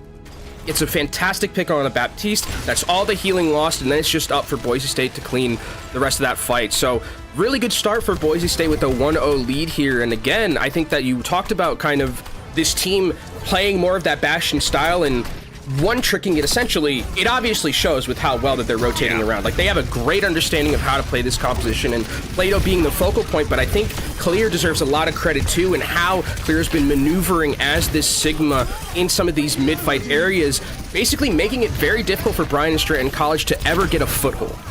Yeah, it's just always these very, very quick maneuvers, and even when it comes to these long-run fights, like you mentioned, that it gets extremely scrappy. It doesn't seem to have much coordination, but it's just everybody independently playing the components of the overall composition so well, even if it does get somewhat disjointed now and again. Yeah, and I mean, you can take a look just in terms of the statistics that we have here for Clear. I mean, 7k damage for a Sigma is it's actually 7.5. It's nothing to sniff at in terms of like just being the 2 rounds of control that we had. For reference, Play-Doh, who we talked about a lot, had 9k. So you're relatively close there in that regard. This Boise State composition really firing on all cylinders, and now it's up for Brian Stratton College to figure out a way to counteract it. I think the Sigma definitely looked a lot better on that submap, the secondary submap on Well than like the Orisa did, because I think Orisa's just very hard to play against with Bastion. I think that being Orisa one trick yourself. Once you use those 2 cooldowns, you're just like, uh-oh, I'm here. Bastion just hits the turret mode. Yeah, Bastion just hits the turret mode, and then you're dead. So I think that now that Brian Stratton College have an idea of what Boise State University is going to play, and go on to a different map that will potentially make it a little bit easier to deal with that Bastion. Well, and this is one of those teams for Boise State. We highlight specifically Matt Merck and others about their ability to make these shifts, make these dynamic decisions, and the adaptability. And that's what BSC is going to have to do right now, that adaptability. And I think that's something that we could definitely look to, because they've been able to get this far. Someone, with this team being able to elevate themselves and take out some of these bigger names that we've seen, or at least compete at a high level, they have to have something in their pocket, and hopefully it's going to be on this map of Midtown, which is going to be their map selection. Now, Midtown, I mean, they obviously probably have something set up for a map like this. I am slightly worried because this is a very good Sigma map, and to be fair, I don't know if there's really like a map that's not good for Sigma at the current moment. This one though is like, I think, really, really heavily favored in Sigma, and Clear has been playing phenomenally so far. So I think if you're Boise State, you're definitely sitting pretty with a map pick like this. You're not worried at all. You especially with the Bastion composition that they've been running so well, definitely works on a map like Midtown like this. Is there going to be a difference for BSC to kind of have some different comp to throw at this? If you're Boise State, I don't really think you need to change too much, right? It was working totally fine on a map like this in Midtown. The composition should still be firing on all cylinders. So I think for them, you're probably sitting happy that this is going to be going to Midtown into half. Yeah, and again, as I'm curious to see what positioning is going to be decided, since the map pick, again, was for Bryant Stratton, as we're going to have Boise State elect to choose their side, and how they're going to play that if they opt to go in defensively, to see if they can really set the stage or set the tone, and how effective it's going to be, because we got to see even yesterday some great holds on that initial position and didn't even allow it to bypass. But granted, that was with the Junker Queen, and we had a little bit of a unique differentiator in that respect than I think what we're going to, of course, see today. I don't know if we're going to see too many Romani ults. Don't know if we're seeing too many of those. No. Those were...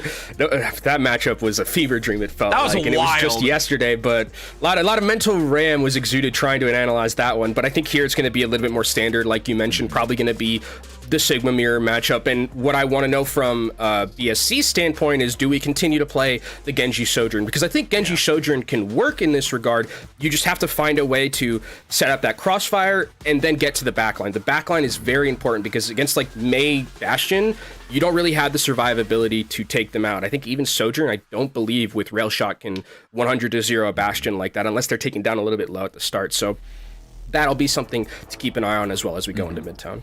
Well, and even when we talk about, you were mentioning right as we looked at Midtown being the selection and how Boise State feels comfortable going into this, realistically, they as a team just feel extremely confident, specifically in just where they are presently as their players and also in the compositions that they're excelling at. And even Bagel commented on like paper and looking at this, they really do feel that realistically they're confident to look for a 4th place and now looking to try and compete against some of those bigger names. And again, taking a map away from Maryville, they feel so and believe so much in themselves that they really can elevate from what we've seen from them historically. Yeah, I think when you talk about like the historical, they haven't really gotten, I don't think they've ever been, since we've been covering it, they've been to the last day of the collegiate bracket, right? This would be the first time that they make it to the final day on Sunday, Championship Sunday, we'll call it, if they were to be able to do that. Sunday.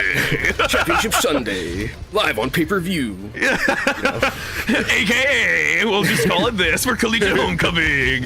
But again, and that's what was so exciting, because I could even sense that when talking with Bagel and knowing the level of, with any of these universities and schools, they had, recently midterms and a lot of their studies and everything else. So going into this and putting so much focus and emphasis onto this weekend, it's been a thrill thus far. And as we enter in onto Midtown, we are going to have Boise State on the defense, like I touched on, and seeing it where they can set the bar for Bryant and Stratton when they swap sides. BSC going to be running out on relatively the same composition. Bringing in the Brigitte, though, is going to be a little interesting wrinkle. You don't necessarily have that speed to be able to rotate around effectively, but what you do is you do offer a little bit more help for those DPS. You can give them those cookies, make sure that if they're going to be playing a little bit more aggressively, they have that cover to go in and do so. Clear getting taken down incredibly low. Immortality field already used, but Jimiko is down, so that means there's no Brigitte here, and that's a lot of healing lost. I've been waiting to see a large Bagel in the kill feed. Always a Lucio you want to keep an eye on. I've seen so much from this student over the years that we've been covering it, and just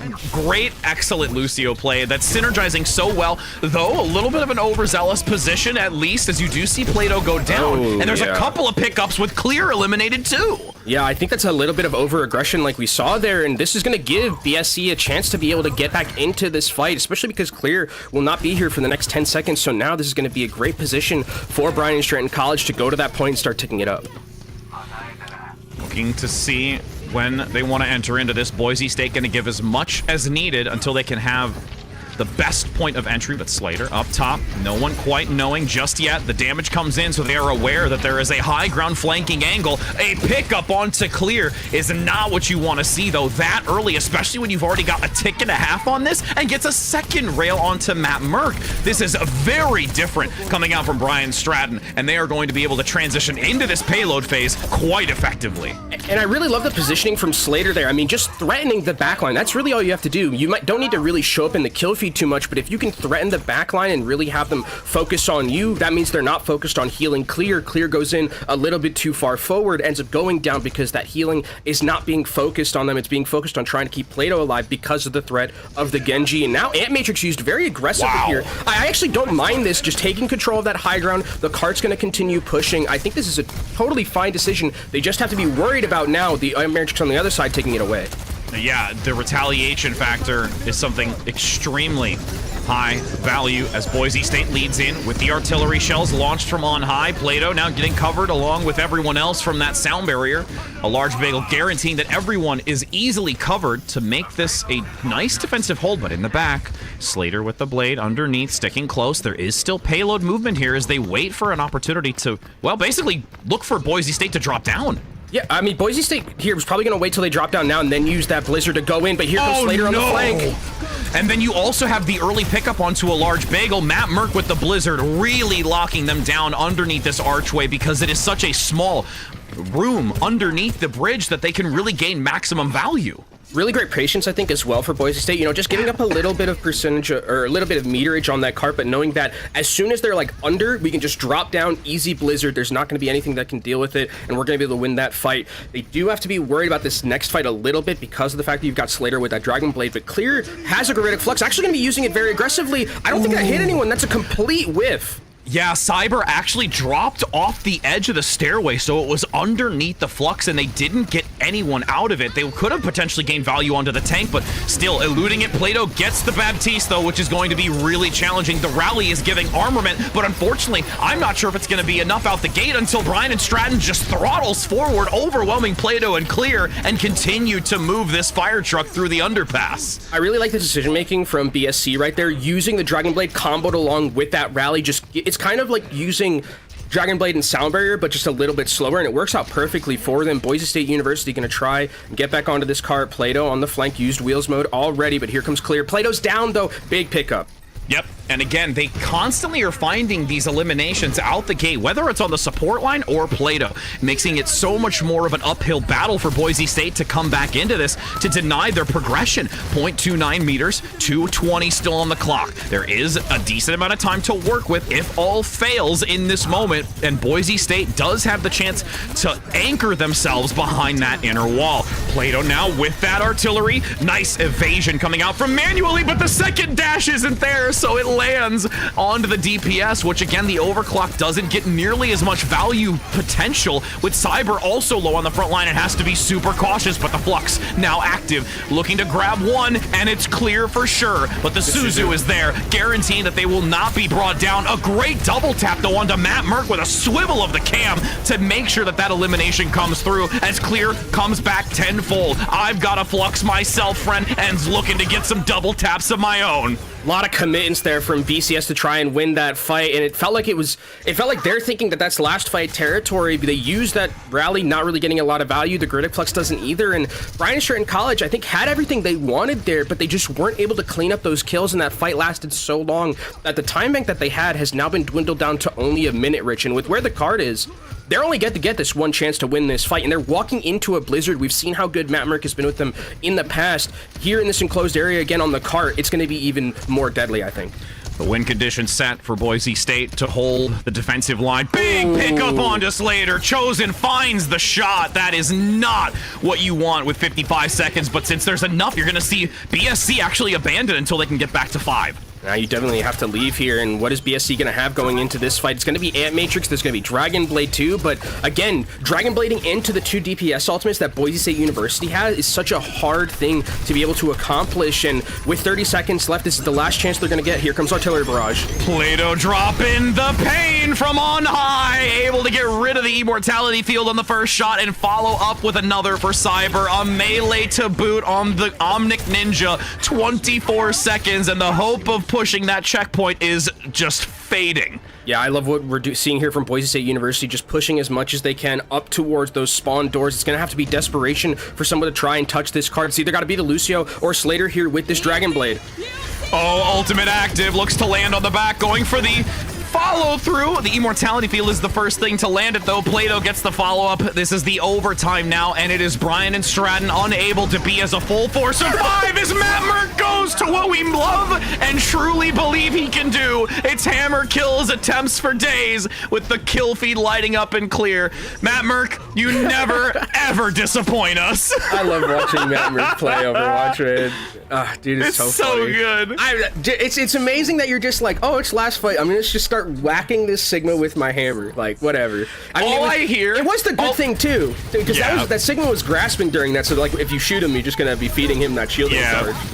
I mean, every time I see Matt Merck do that, and I just see the hammer, all I think of is bunk, bunk, bunk, bunk. Just we should have that as like a mod where it just like has it adjust the sound effect for whatever you're on a Torbeard, and that's the sound effect. That's a $1 million idea. Just right? bring I know. Different like sound packs for different heroes. We're just helping you, devs. We just want to give you more ideas for skins. I mean, they've already done it with the Lego skin. I know. You know, now we can now we can just do that a little bit more. Just have like toy you know, the ones you used to get at Chuck E. Cheese that like yeah. Just have that. Just have a skin like that. Oh goodness. Well, again, The mark has been set. Boise State defensively are now looking to be on the attack. And if Bryan and Stratton College is able to pull through here, they can look to make this a 1-1 scoreline, because the distance, of course, was still quite a bit. But it's also something where we've been able to see if they can coordinate themselves defensively, deny this entryway that Boise State has been able to use, this is feasibly okay for them to defend. And I like that we're seeing the Hanzo pick coming in from Slater here, the other Shimada brother instead of the Genji, because I think that it offers you a little bit more of that pick potential, but also shield break. I think that's another thing that we kind of have to talk about, because Clear is winning the shield battle so effectively, especially with the Bastion on its side. It's very easy to do that. Now with the Hanzo on the other side, you kind of can match a little bit. It's not going to be 1-for-1, but it's still a good enough battle. Nice reposition around the truck. Ooh, but they're utilizing that light post, or flag post, extremely well. Now, ooh, Plato gets real low. Nice damage pumped out from Cyber, but they're gonna actually maneuver up top, and Slater gets a pickup on a Chosen. Oh no! Yeah, that's disastrous, because now there's no healing, and Boise State are just gonna have to wait here, and the question becomes, how are you gonna get Baptiste back into this fight? And without the Bastion, I think now if you're Boise State, you just get out of dodge and try and retreat as best as you can. You don't want to stagger too much, and Slater already getting a couple of picks and showing the worth of this Hanzo. Clear for their life attempting to get out, but unfortunately they lost a large bagel, so there's no extra mobility, and now they're just going to hold him back at the spawn. Yeah, need to be careful not to be too over aggressive, because we saw that happen to Boise State and they ended up losing that first point, but they're going to retreat back over. Slater 70% towards this Dragon Strike, and I like this decision making from Boise State, moving over to the Symmetra, giving a way for this team to kind of maneuver the map as a 5-man without that pick potential because of the teleport. And now Matt Merck with the Sim, looking to give that reposition factor. They go right in for it. Nice collapse onto Manually, but the evasion is there. Actually maneuvers through that side room quickly and still not picked up, and finds a large bagel. Great reaction time from BSC to get out of a sticky situation, but with the TP back online, Manually might not get away again, as they go for a big sphere as well, lands onto the Hanzo play, but this is still a great opportunity for Bryan Stratton, as they're getting picks regardless of this starting to tick up in favor of Boise State. Yeah, Slater and Manually are getting a lot of value with the space that's being created for them, and also the time. I think that's one of the biggest things, is with the other composition, we didn't really see Manually and Slater get that positioning available to them to kind of pop off in these scenarios, but now with kind of the longer range and the fact that they can be on the defense and just spam down these areas, it's a lot easier for them to get value. And 3 very key ultimates coming up for Bryan Stratton College, and Boise State don't really have anything to match up. A large bagel with the sound barrier is going to be the biggest one to look out for. TP active 2 go through. Looks like it's a 3-2 push, as they have... that Flux is unfortunately not going to bring much value. They actually get underneath just in time and out of its range. Great coverage as well from the sound barrier, but Proto eliminated is going to be challenging to come back into this, so Boise State has the chance now to get this second and close to the third tick. The Dragon Strike through the wall separates them onto the point, but there's one last opportunity here for BSC to get back onto it, especially with Manually getting rid of Clear. The Ant Matrix now active. They can collapse onto this. Slater finds another. This DPS line from BSC has been absolutely on point defensively. I gotta give a huge credit though to Bryan and Stratton College, just the entirety of the team, for getting out of that fight, because losing Proto that early almost feels like a death sentence, but they're patient, they retreat, they use the sound barrier to keep themselves alive, and then they come back in with Proto. Once Proto gets back in, then you have this ability to let Manually absolutely farm the rest of the team of Boise State University, and only 30 seconds left, and here goes Boise State. They're trying to win. Yep, seeing if they can rush in with a photon barrier active, dividing and conquering to see if they have enough stability to hold the corner. They've almost gotten it. It's just a sliver remaining to have transitioned into this next phase, and the grenade lands true. We've not seen it much this round, but it finally does make sure that Proto is down again, and Boise State comes back in with another lifeline. Yeah, that one felt kind of just like a wall of diff right there, where Boise State just had too many avenues to win that fight over Bryan Stratton College, especially with the fact that they had to use the sound barrier previously and the Ant Matrix. They just didn't have enough to match Boise State's ultimate economy here, but a valiant defense. And I mean, 2.5 minutes is still, it's not technically a lot of time to go through, especially because of the fact of look how far the checkpoint is away from their spawn. If they don't win these fights cleanly, it's going to take a lot of time off of the clock, and they don't have much of it to begin with. Yep. And you could see the separation here from Bryan Stratton, looking to keep that high ground, but also have that subtle angle towards the stairway to deny them moving up, especially with that Lucio for the boot potential, even an accretion as well. TP now up. Mattmerk goes down. It is a great follow through. Just damage overall from the support line, but Clear's actually going to go in on this. The Immortality Field has been dropped, and the Sound Barrier committed. Both supports are still down. They synergize with Plato's artillery, and it absolutely disintegrates all of this defensive positioning. What a coordinated play from Boise. I mean, that looked like it was Brian Strand who had that fight in the bag completely, but that combo with the Gravitic Flux and the Artillery Strike just does wonders, and now Brian Strand College have to desperately get back to this point. A minute and 30 seconds left, but Boise State coming up on both their support ultimates. It's going to be a lot for Brian Strand College to deal with. Oh no, and they lose the Brig play. So once again, the amplification matrix is now the only thing support-wise that they can utilize. There's only these few meters left, a minute and 13 seconds. The coverage is there. They have the support ultimate from a large bagel to guarantee that they are more than well armored as Plato lights up the feed once again. Boise State, despite the challenge on the initial capture point through the payload phase, synergizes masterfully to get this completion and get the second map win. Really clutch plays coming out from Boise State there. I bet this is play of the game, the Artillery Strike that we're going to be seeing, and we can see kind of what happened. Ooh. I mean, it's just fantastic, especially with Immortality Field being down already and Sound Barrier just waning away. It's the freest Artillery Strike Plato's going to get of their lives, and ended up I think they found the ace on that one as well, but this was a lot closer, I think, for Brian Strand College, right? They do, I think, you have to give some credit over to Manually, who deadlifted in a loss of the map, which is, you know, always hard to stomach, but this team looks a lot better, specifically on a map like this. It was just a few kind of just clutch moments from Boise State like this one.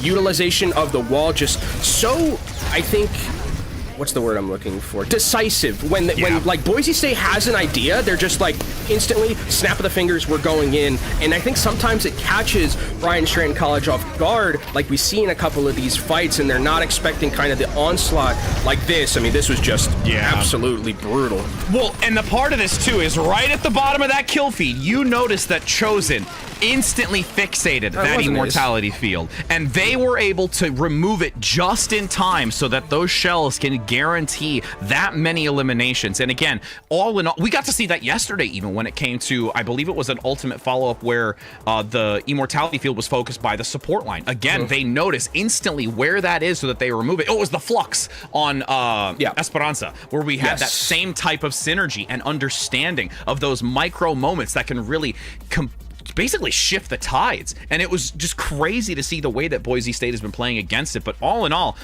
I'm just looking forward to maybe now after this break they get their Capri Suns and orange slices, like you like to say, and maybe we can see a reverse sweep attempt. I think it's definitely possible. I think one of the things that's also kind of interesting about that play, specifically with like the Bastion ace that happened, is that like the Immortality Field is placed like perfectly, right? It's shielded off by like that one window, right? It's great play, but even better play coming in from Boise State, and I think that's kind of been the difference maker, is that like it's just been fantastic play coming out from Boise State, just a little bit better than what Brian Strand College is bringing to the table right now. But like you said, Capri Sun and orange slices can fix anything at halftime, so maybe we start to get that reverse sweep.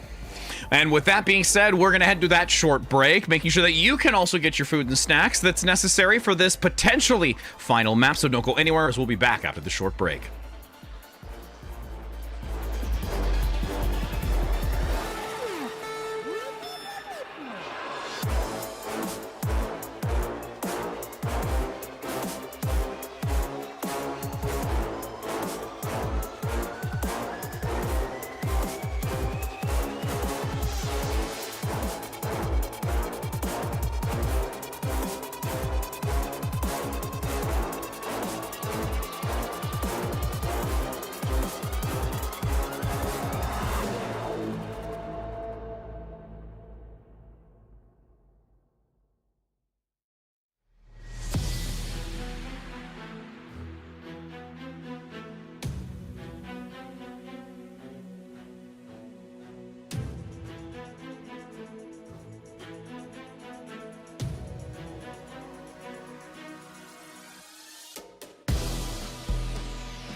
We're back! We're here. It's been 2 maps, and Boise State wants to close it out. But their opponent, at which that we've seen been able to get this far, is not done yet. So, Kenobi, the question is, with this next map, how do we think it's going to unfold? Well, we're going to Suravasa, and that's where I think it's all going to be laid on the line.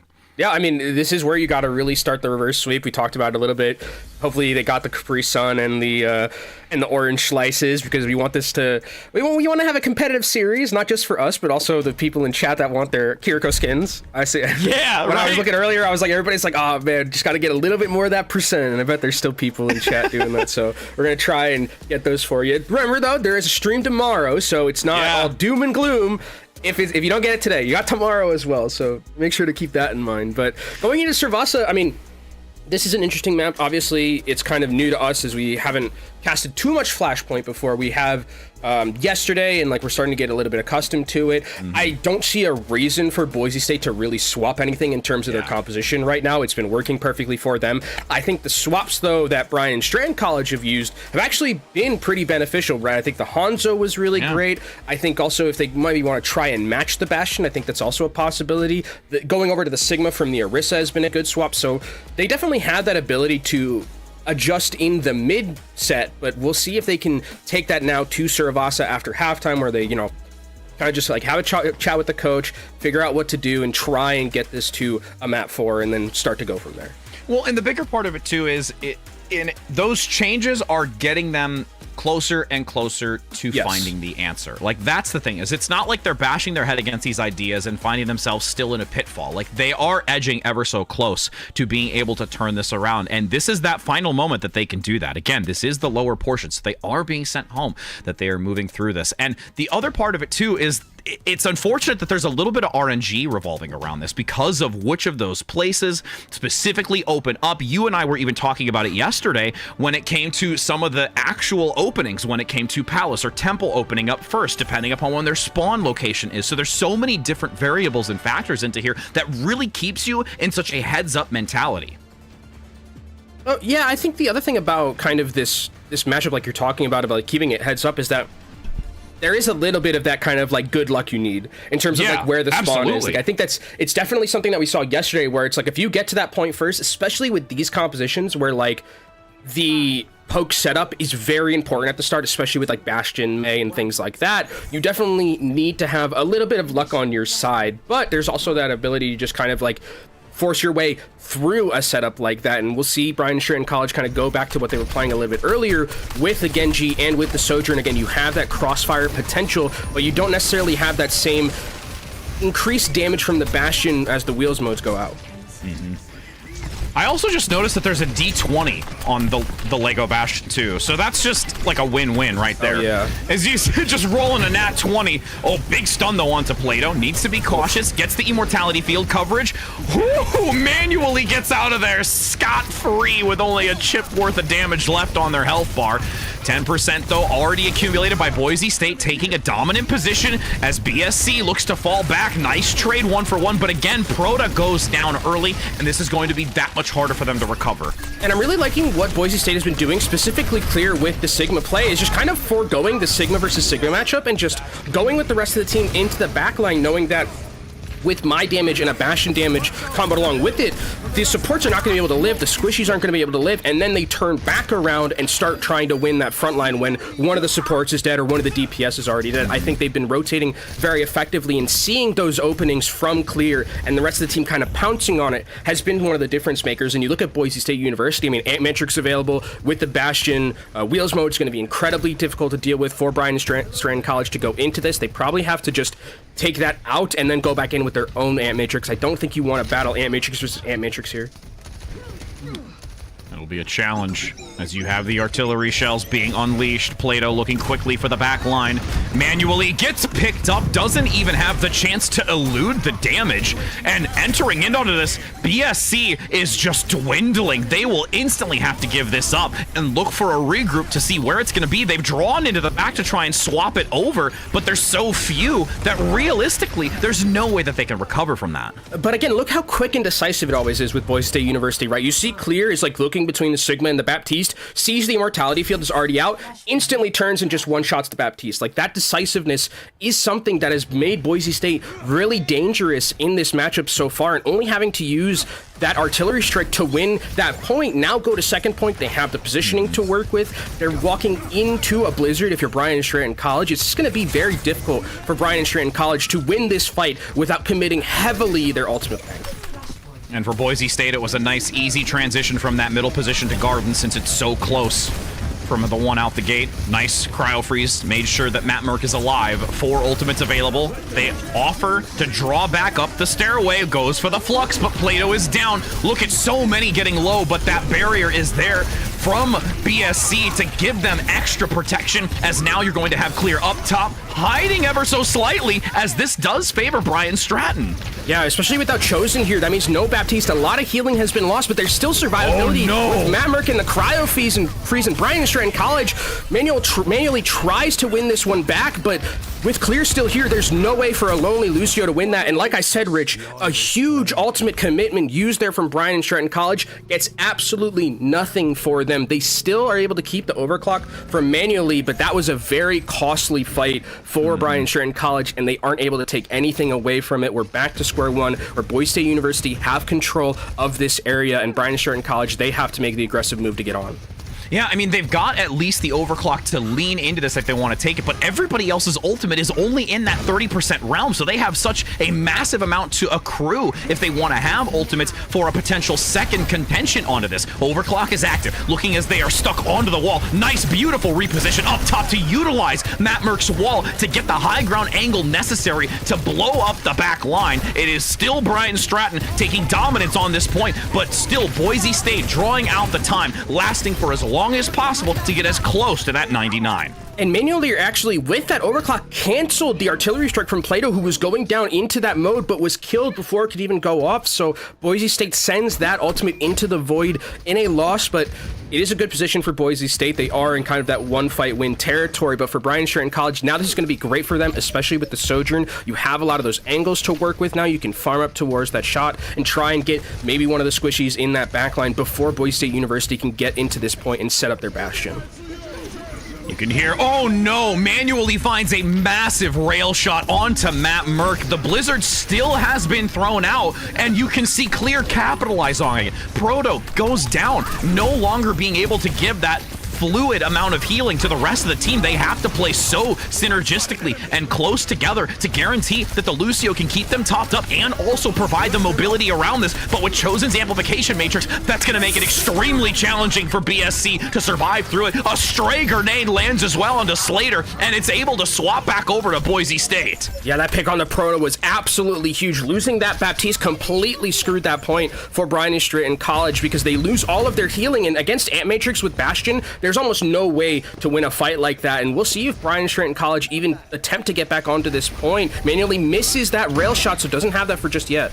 It's one of those risky plays to get back here. They managed to at least keep it in contention with a wide swing coming in from the Lucio play to guarantee that they have another attempt. There's Plato down. A swap, though. You've lost the Lucio, but you still have enough healing. The overclock and the blizzard paired together. A large bagel gets the coverage, though, with the sound barrier, but it still lights up with this overclock in the kill feed, battling it out to swap it over manually once again. Was so angry about Midtown deadlifting and not getting the map that they are going to put every ounce of energy into this. I mean, manually is deadlifting again. 13 limbs, 12 final blows right now. Highest damage in the lobby.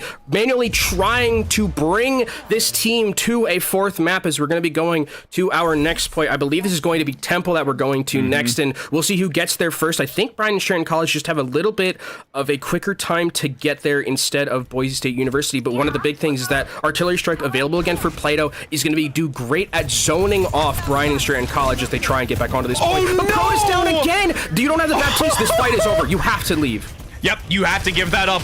Again, Plato with these grenades have been so heads up and lights out if you are not paying attention, because they got a couple of the instant body shots and then get the execution. Plato's like, I'm having the time of my life. Both the Sigmas down. I mean, I think Clear's going to get back to this fight just a little bit quicker than Cyber is, and I think if without both of the Sigmas, there's no way that Brian Stratton College can enter into this fight. Matt Merck playing a dangerous game here against this Sojourn, has to use the cryo freeze. Can the rest of the Boise State help him? The wall comes through, it divides, it's still one. The Immortality Field is lobbed out into the distance from the Central Temple location as they now have actually traded it themselves. Proto commits their own, but still goes down. Slater trades.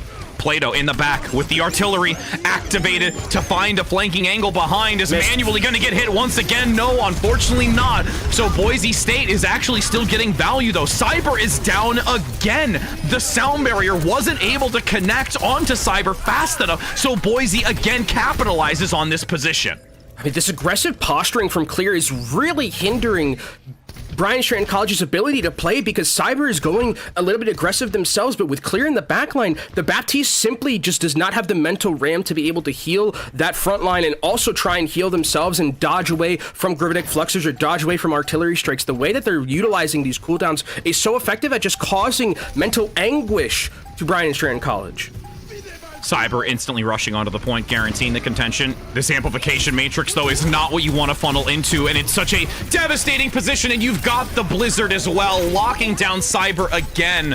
This will be Boise State able to take this second round, and now look for the final one to close this out at a 3-0, but depending upon where the spawn is, and because of the timing of the eliminations, it could favor BSC. Oh, but that's unfortunately, it does not. Yeah, this is so good for Boise State. I mean, absolutely fantastic for them. They're going to get full control. They should buy a scratch ticket if it's going to be like this for Boise State University. They've gotten really, really good spawns with these areas on the flashpoint, and Boise State University one flashpoint away from getting to Championship Sunday, but Brian Stratton College have 3 very key ultimates to come back into this one and try and get the point first. It has gone from a hill to a mountain that Brian and Stratton College has to climb. Plato on that stairway, getting so much free damage down that channel.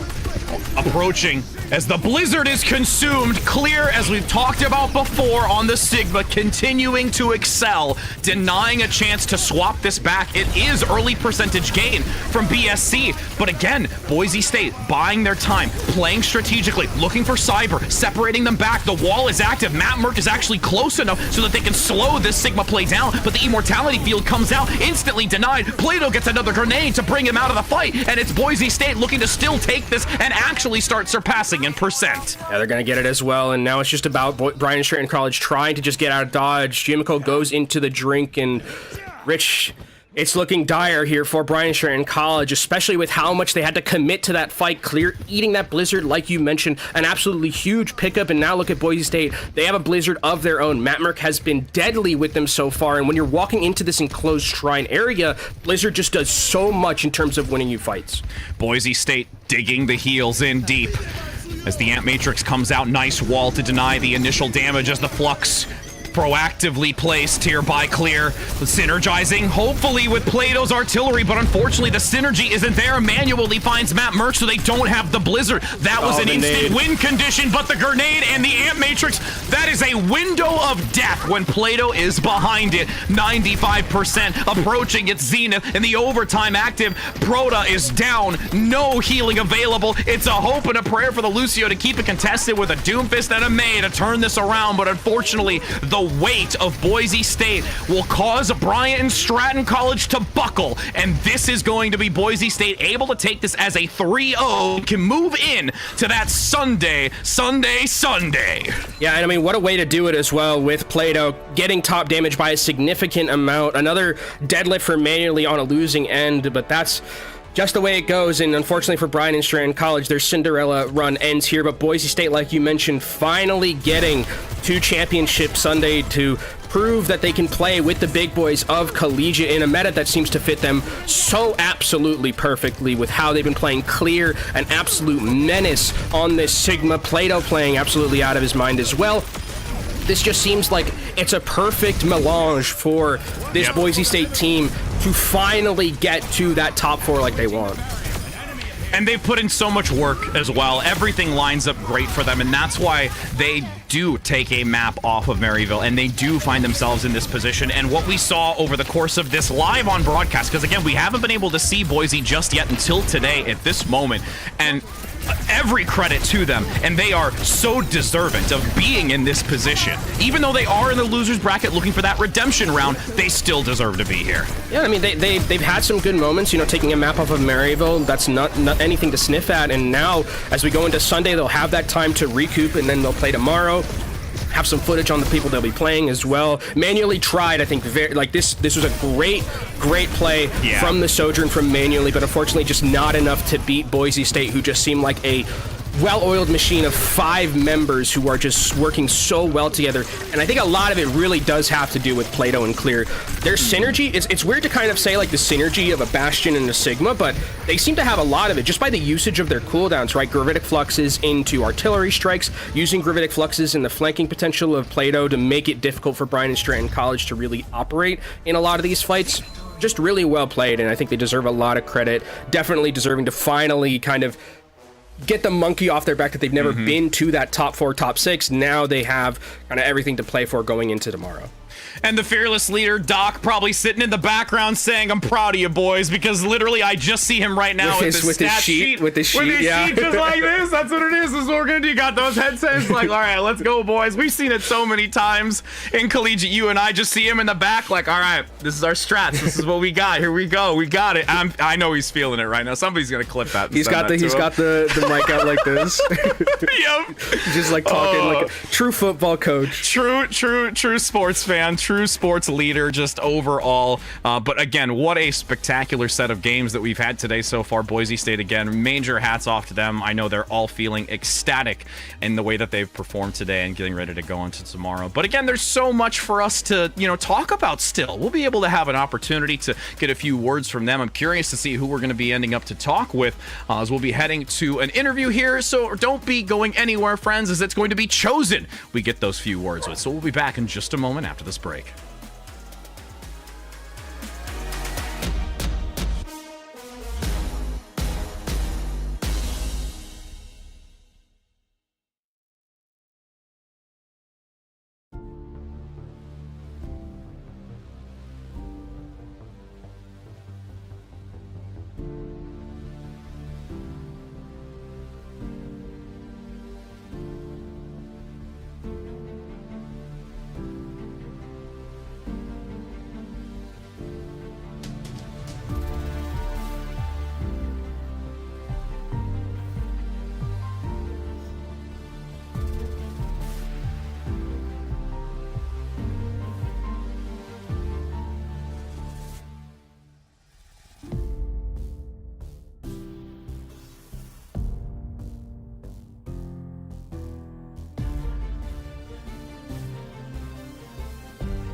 Welcome back, my friends, and we have the chance to speak with the Chosen One. Yeah, I tried to make something of that, but Chosen, how are you doing, my friend? You got to be feeling great after that. We were chit-chatting just briefly before getting into this. You got tomorrow on the horizon. It's got to be great for all of you.